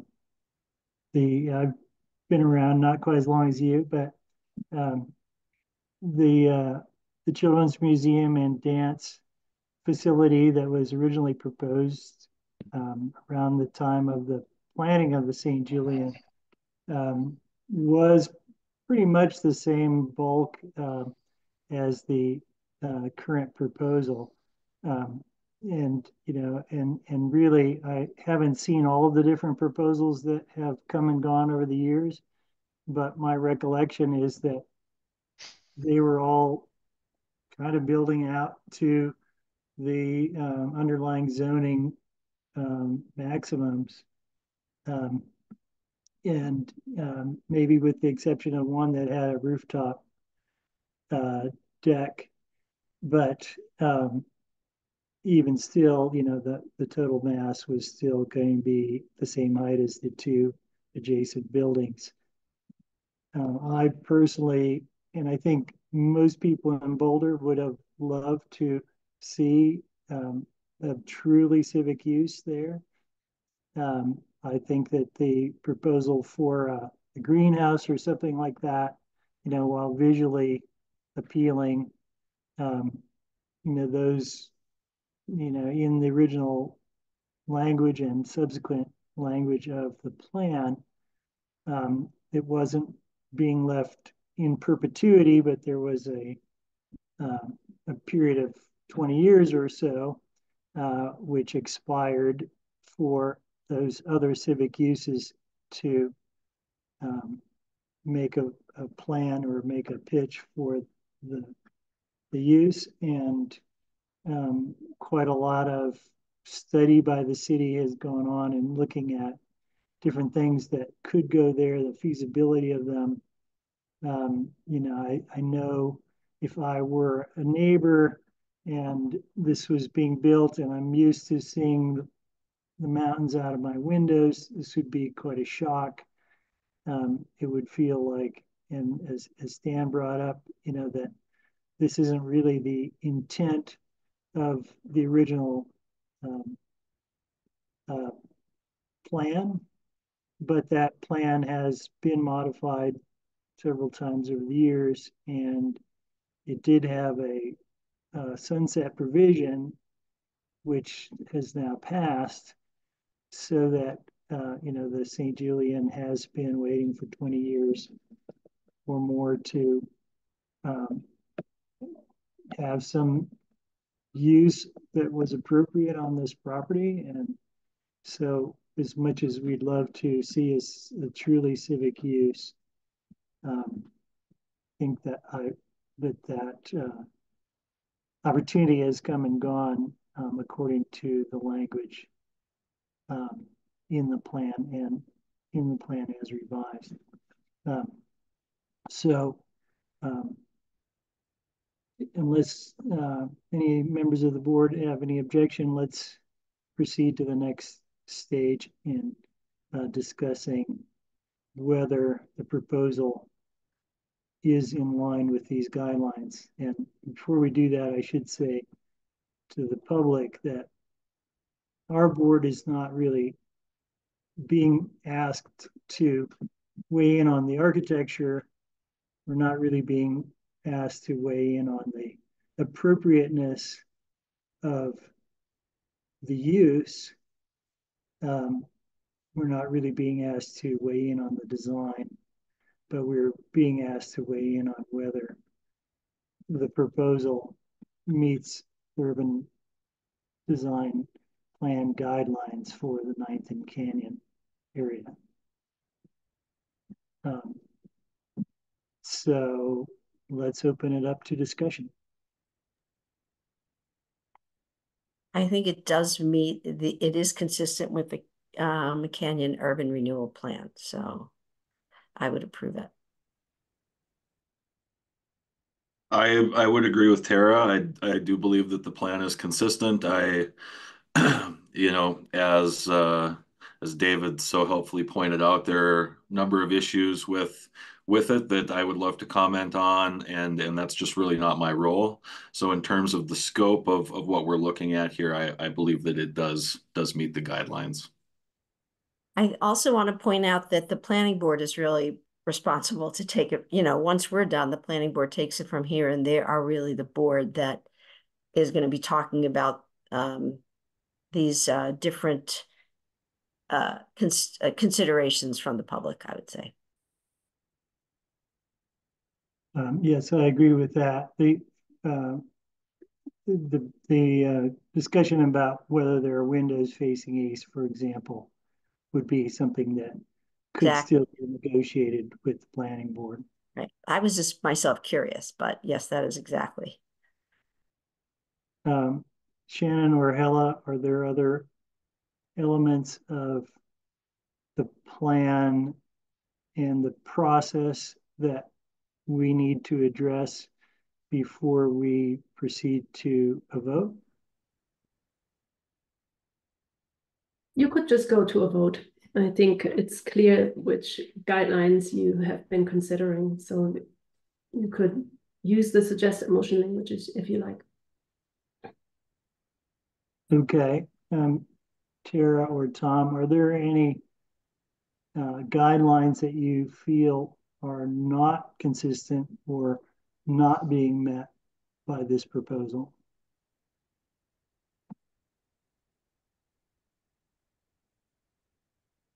Okay, I'm not hearing any, and I don't.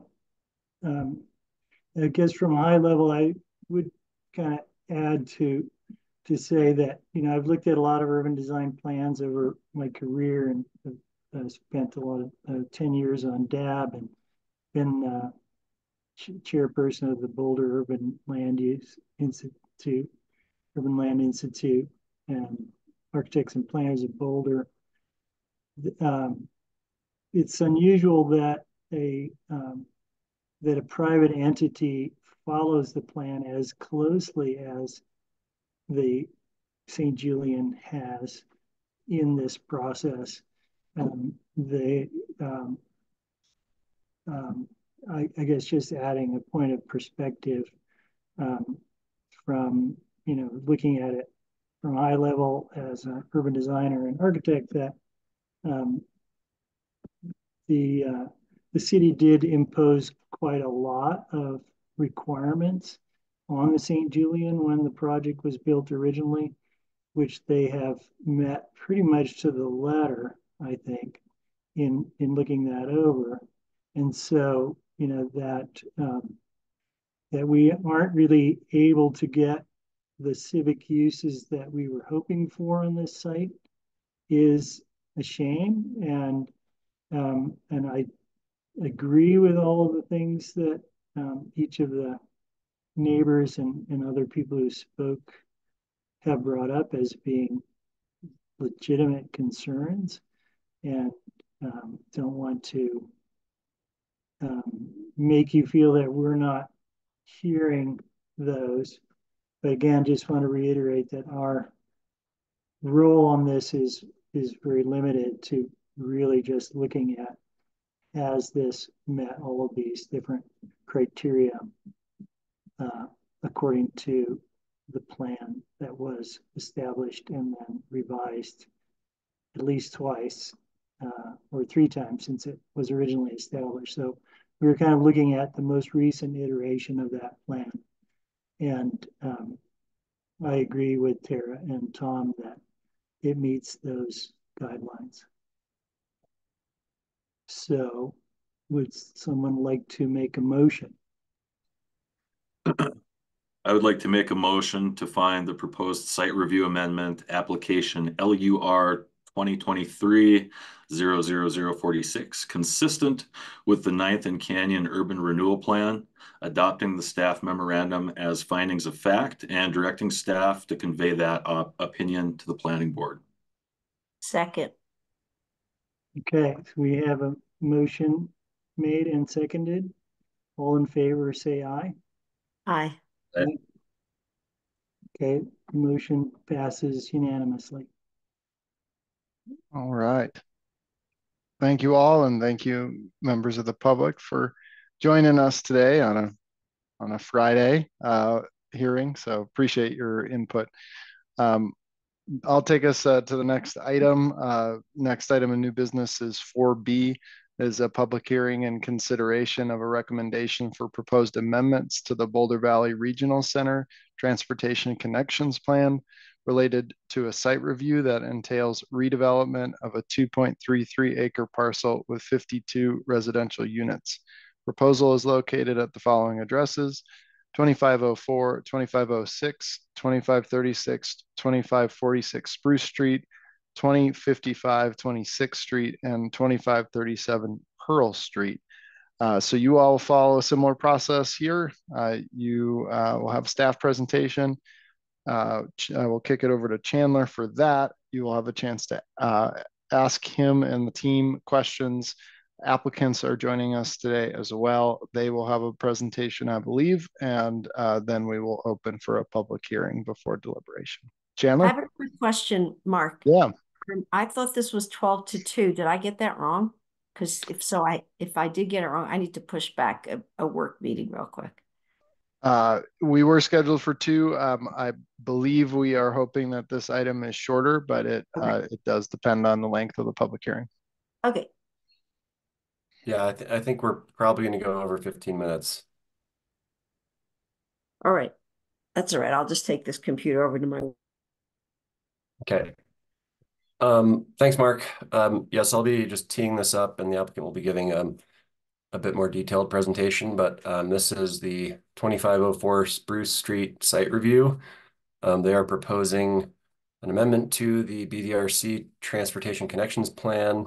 I will briefly go over just what the role of the board is and what we're asking of you guys and give a little bit of background.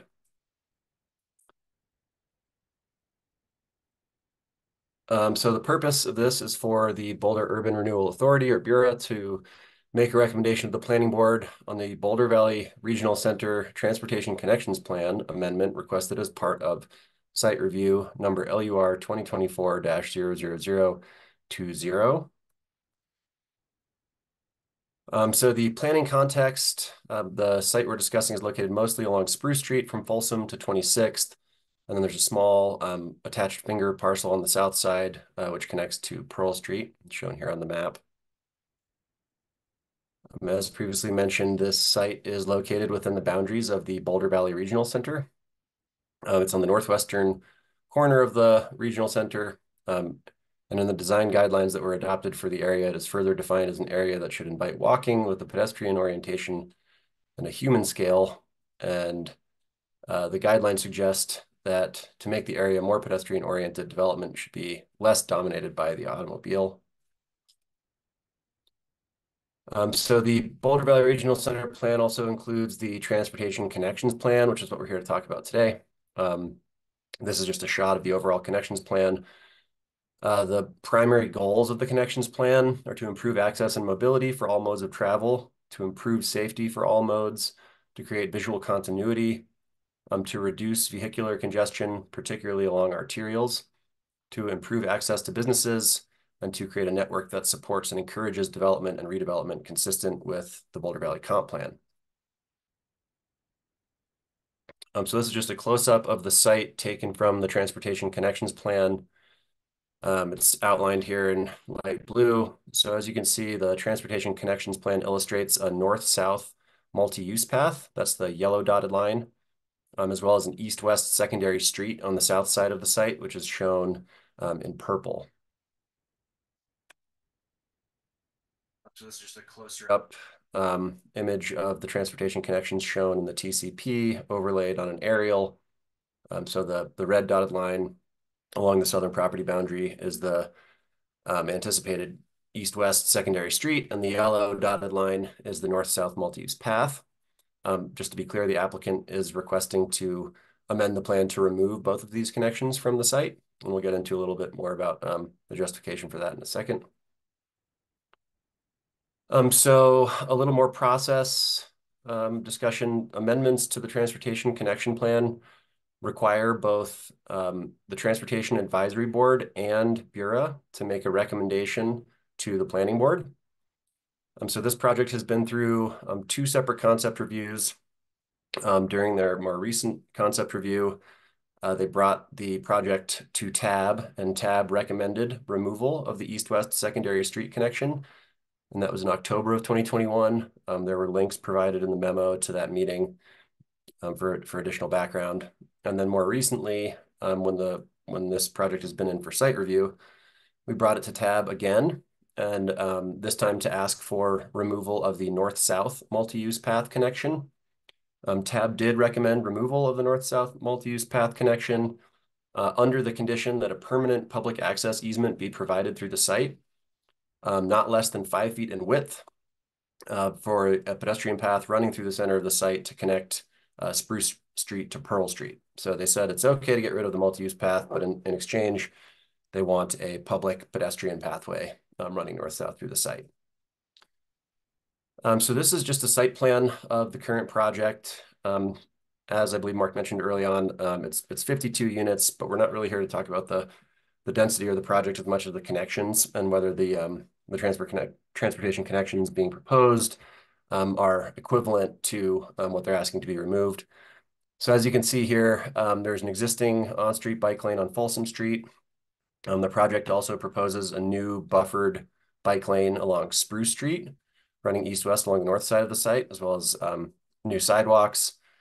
26th Street as well has an existing dedicated bike lane.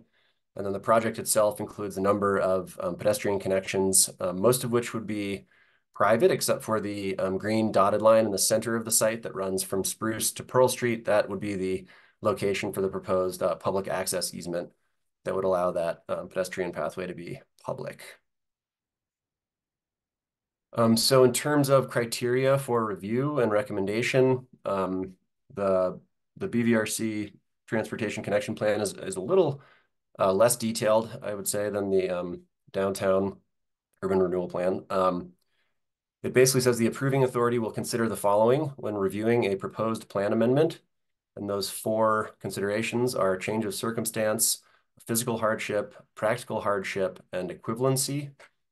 And as I outlined in the memo, given the connectivity constraints on Pearl and Spruce Streets, the abundance of existing and proposed bicycle and pedestrian facilities bordering the site, as well as the BVRC design guideline consideration of pedestrian connectivity, staff finds the request to amend the BVRC TCP to remove the east-west secondary street connection and the north-south multi-use path to be supportable based on the considerations to be made.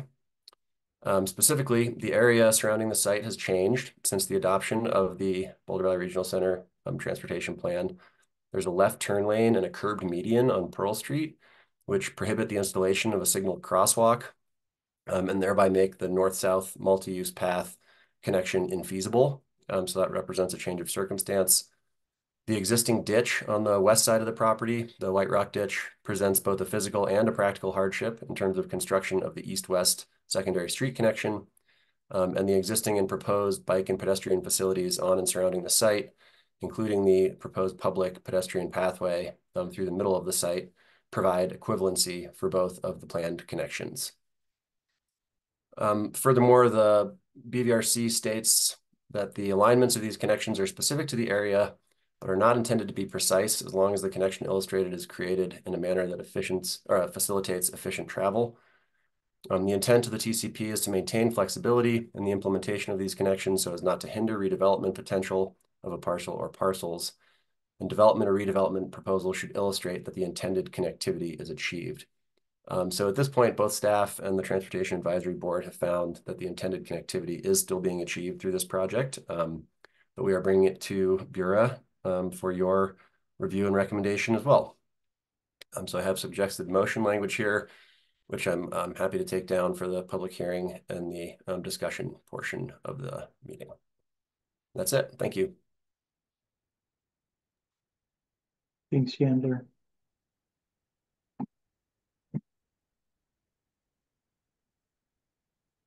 Mark, do you want to continue to kind of act as the moderator? Sure. Yeah, you all have a chance to ask staff questions at this point if you have them. Yeah, I just have one question. So the 5-foot width public easement, is 5 foot, is that considered handicap accessible? I'm not sure. I believe so. I think that's standard public sidewalk width. Yeah. Okay, thank you.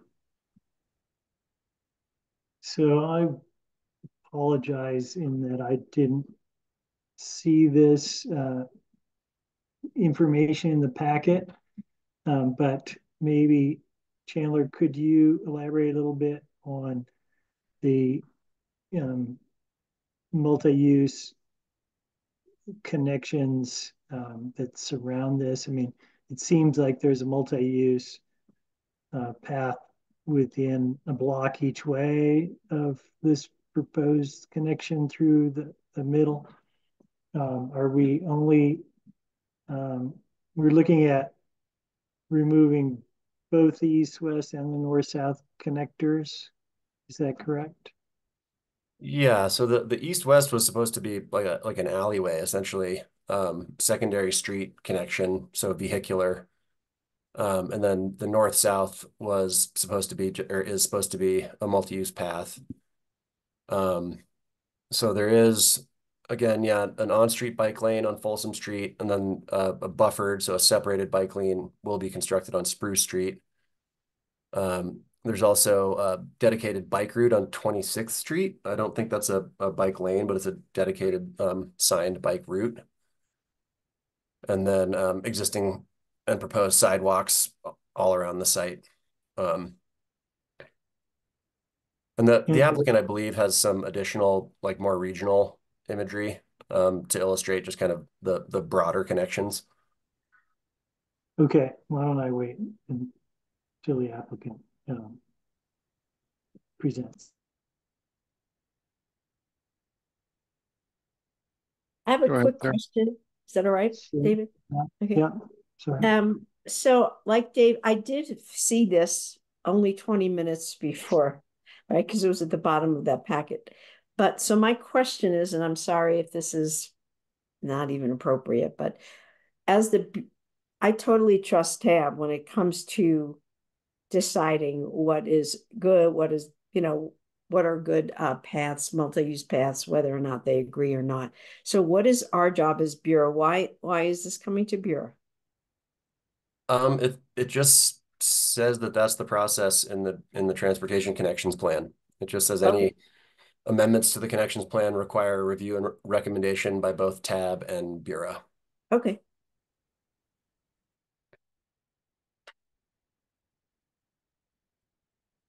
All right, well, why don't we proceed with the applicant presentation? Sure. Great. If you give us a second, we'll be promoting several from the applicant team.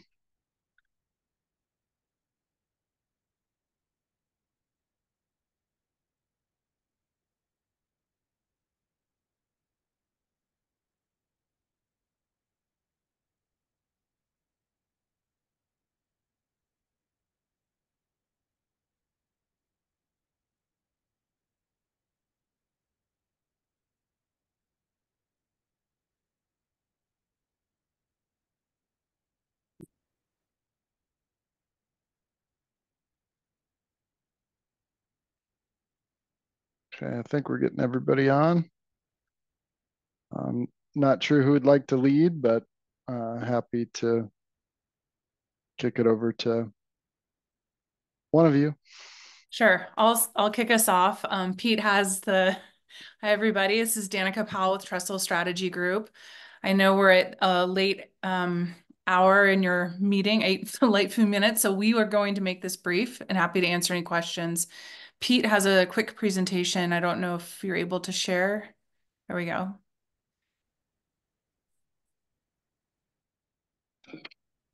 You see it now? Yep, perfect. So we'll just pop to the next slide. Seems to be a lag here. Well, on the next slide, I just want to introduce our project team that's here today. We have Coburn with Pete Weber and who's driving the slideshow, and Bill Hollicky, I believe, is here. We've got the development partners, Dave Bacon with Trailbreak and Ollie Gidfar with Pace Development. And we have myself with Trestle Strategy Group. Ollie, did you want to say a few words about the history? I know we want to keep this brief, but yeah, no. Hello, everybody.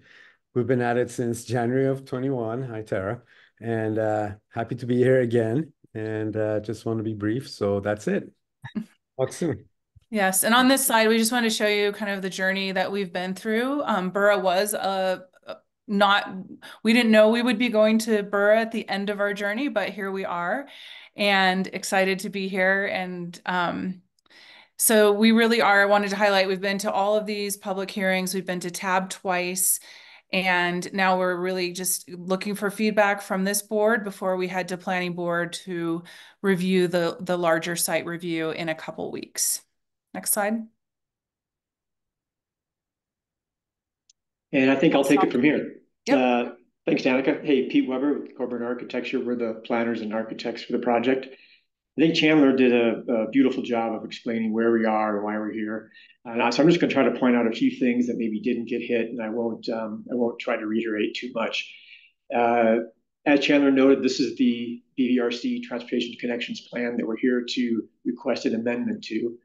I wanted to just point out that in addition to the connections that are called for, there's also the request to make improvements to the sidewalk and streetscape around the project, and I'll show you how we plan to do that as well. So I think this is a good one to point out to get maybe to David's question a little bit, the larger context of the bike network. And you can see with our site in the middle of the slide here in orange how well connected this really is to the greater Boulder region with regard to the bicycle connections. We've got designated bike lanes on both Pearl and Folsom on the south and west of the site, and then a bike route on both Spruce and 26th Street. And you can see where these go. This leads us to all over the place, the entirety of the rest of Boulder via those bike connections. This zooms in on the site. I think Chandler hit much of this well. Particularly wanted to point out the equivalency from a bike standpoint, again, at moving the north-south direction at Folsom and 26th Street, with the difficulty and near impossibility of safely crossing Pearl Street. One on a bike that might be in the middle of the site is going to need to move either west to Folsom or south to 26th Street in order to move in the north-south direction across Pearl Street. And then you can see also the east-west secondary street connection that Chandler mentioned that has been removed per TAB's recommendation from the transportation improvement map. And then just a couple of details of some of the difficulties here and the changes in circumstances. The Boulder and White Rock ditch runs along the north side of Pearl Street, ducks under Folsom, and then takes a hard left and moves north along Folsom, making any kind of a connection between the internal part of our site to Folsom extremely difficult, if not nearly impossible. There is, in addition to that, if it were possible, there's still the problem of the narrowness of the sidewalk. The sidewalk here is actually an attached sidewalk, and then immediately after that attached sidewalk is a railing in the ditch itself. There is virtually no room to do anything there And any cars that would traverse westerly along such a connection would actually be now interfering with the bike path that runs along Folsom as well. And then the pedestrian connection. So we've got our bikes accommodated in the north-south direction really well on both the east and west of the site. From a pedestrian standpoint, we do plan to provide the public access easement discussed. But just also want to point out that if there were a multi-use component to that, it goes nowhere after we hit Spruce Street. There's a established single-family neighborhood to the north. Such a connection would only serve a very small number of any neighbors, and they're still going to have to traverse east or west to make any crossings at Pearl. Because when we get to Pearl, Chandler pointed out the change in circumstances. This kind of double stacked left turn lanes, actually triple stacked if you look at all three of them, provide for a inability to have a pedestrian connection at this location across Pearl Street. So here's the slide Chandler has already shown. Again, indicating all the improvements that we need to make along and plan to make along Spruce and 26th Street. The blue dotted line indicates the location where we would have that 5-foot pedestrian access easement, which would connect Pearl to Spruce per the request of the Transportation Advisory Board. And additionally, I just want to point out how well this site is interconnected. We have a number of internal pathways that help connect our site itself to our neighbors around us, the sidewalks and other transportation facilities. And I will leave it at that. Thanks very much. Any questions? Welcome to help you with. Thanks, Pete. That was very clear. Other comments from the applicant team?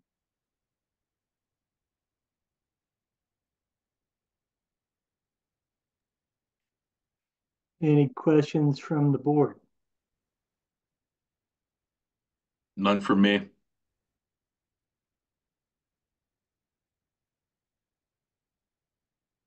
Are we going to have comments later after the public hearing? Yep. Okay. Yeah, okay. So no questions at this point. I don't have any questions. Why don't we proceed to the public hearing then?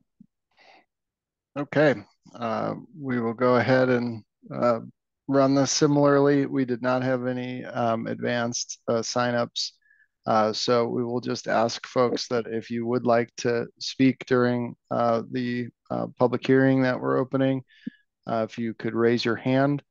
If you are on the phone and would like to speak, you can raise your hand by hitting *9. And then just please make sure you have both your first and your last name identified when you're called on. All right. We will begin here as the hands are coming in from the top. Lynn Siegel is first.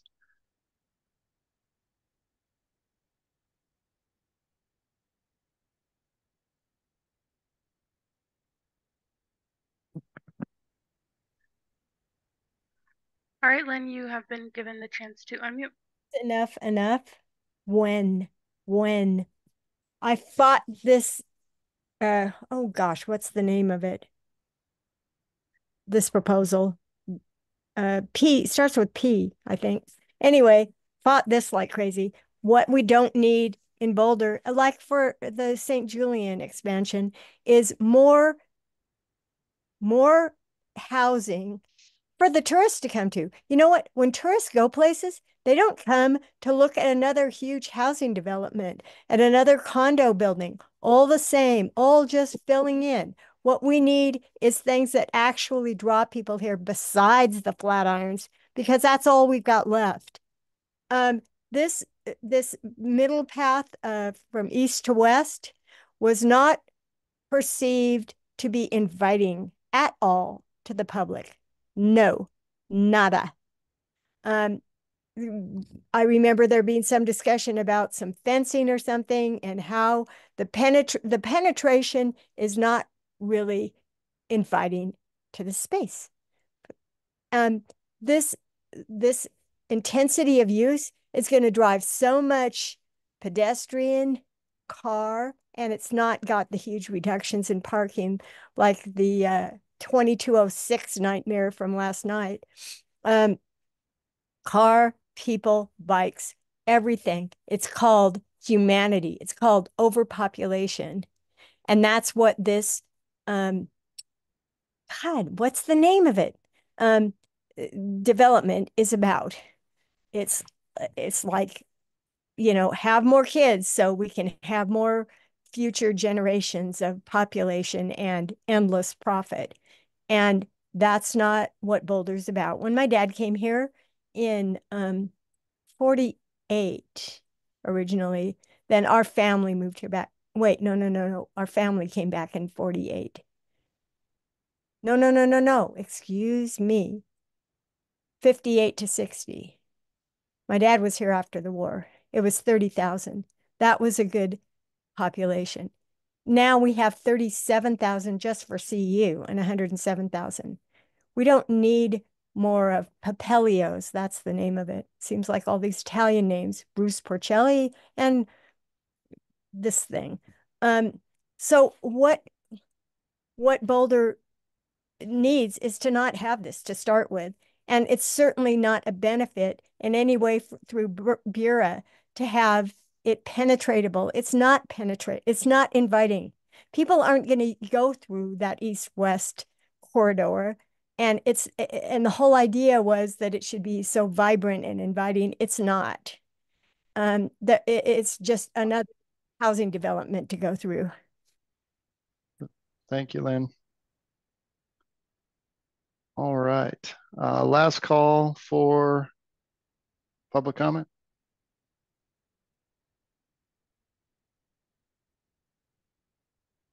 Going once. Okay.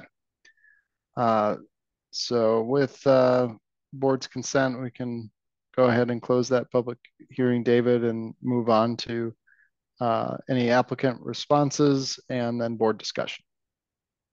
Okay. Anyone on the board object to closing the public discussion?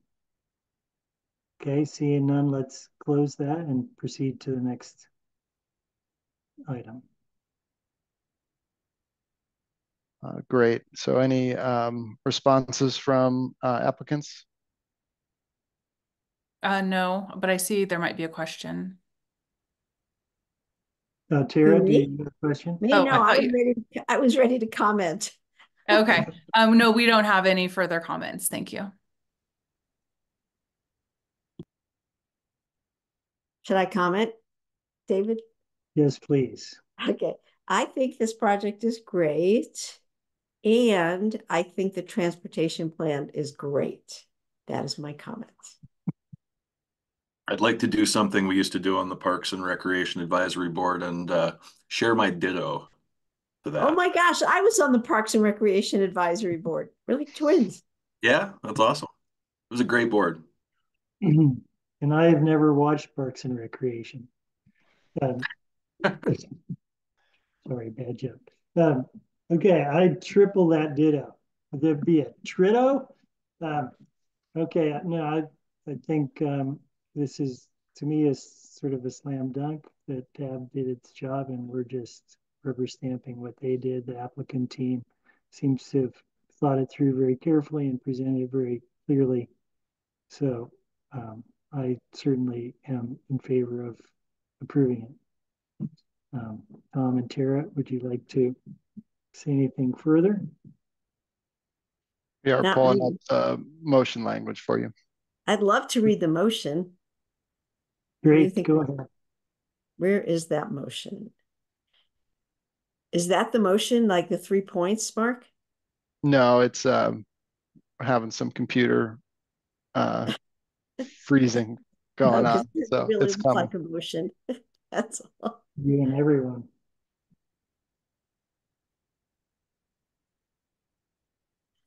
Sometimes Zoom is not your friend. Yeah, sorry. I just had a power outage, like a 2-second power outage at my house, and everything is rebooting and very confused. Hey, at least the power came back on. Oh, there's the. Uh-oh. We're just gonna hope that it responds again soon. Sorry, everyone. I have it. I will put it in the chat for. I have it up on my screen. I can share it if that's helpful. Yeah, that'd be great, Charles. Right. Let me turn off my camera real quick.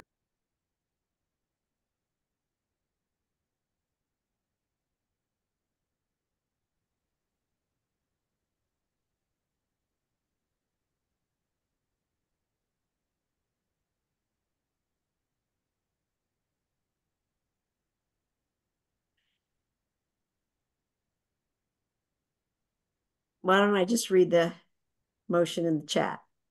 Okay, I'll do it. I want to make a motion to recommend approval of the two proposed amendments to, Okay. I want to make a motion to recommend approval of the two proposed amendments to, why is now my computer giving me trouble? We're good. There it is. Hold on. Everybody, all right. Are we good? All right. I want to make a motion to recommend approval of the two proposed amendments to the BVRC Transportation Connections Plan, in particular, removal of the east-west secondary street connection and north-south multi-use path connection through the property subject to proposed site review application LUR 2024-00020 to adopt the staff memorandum as findings of fact and to direct staff to convey that recommendation to the planning board. I'll second that motion. Okay, we have a motion and a second. All in favor, say aye. Aye. Okay, motion passes unanimously. Thank Great. you all. Thank you. Thank you. Everybody. Have a good weekend, everybody. All right, David, that is the end of your agenda. So we are able to dismiss as Bureau once again. I feel like we're a great board. What do you think, guys? Right? I see we're off to a good start. Totally. Okay, well, thank you, and yeah, have a good weekend. Thank you. You are dismissed, I guess. Do we need a motion to adjourn? No. Oh. Do we need, what's that? Do we need a motion to adjourn? Nope, you can announce that you will adjourn as the chair. Okay, we are going to adjourn. Thank Thanks, you all. There you go. Thank you. Appreciate the time. Thanks, everyone.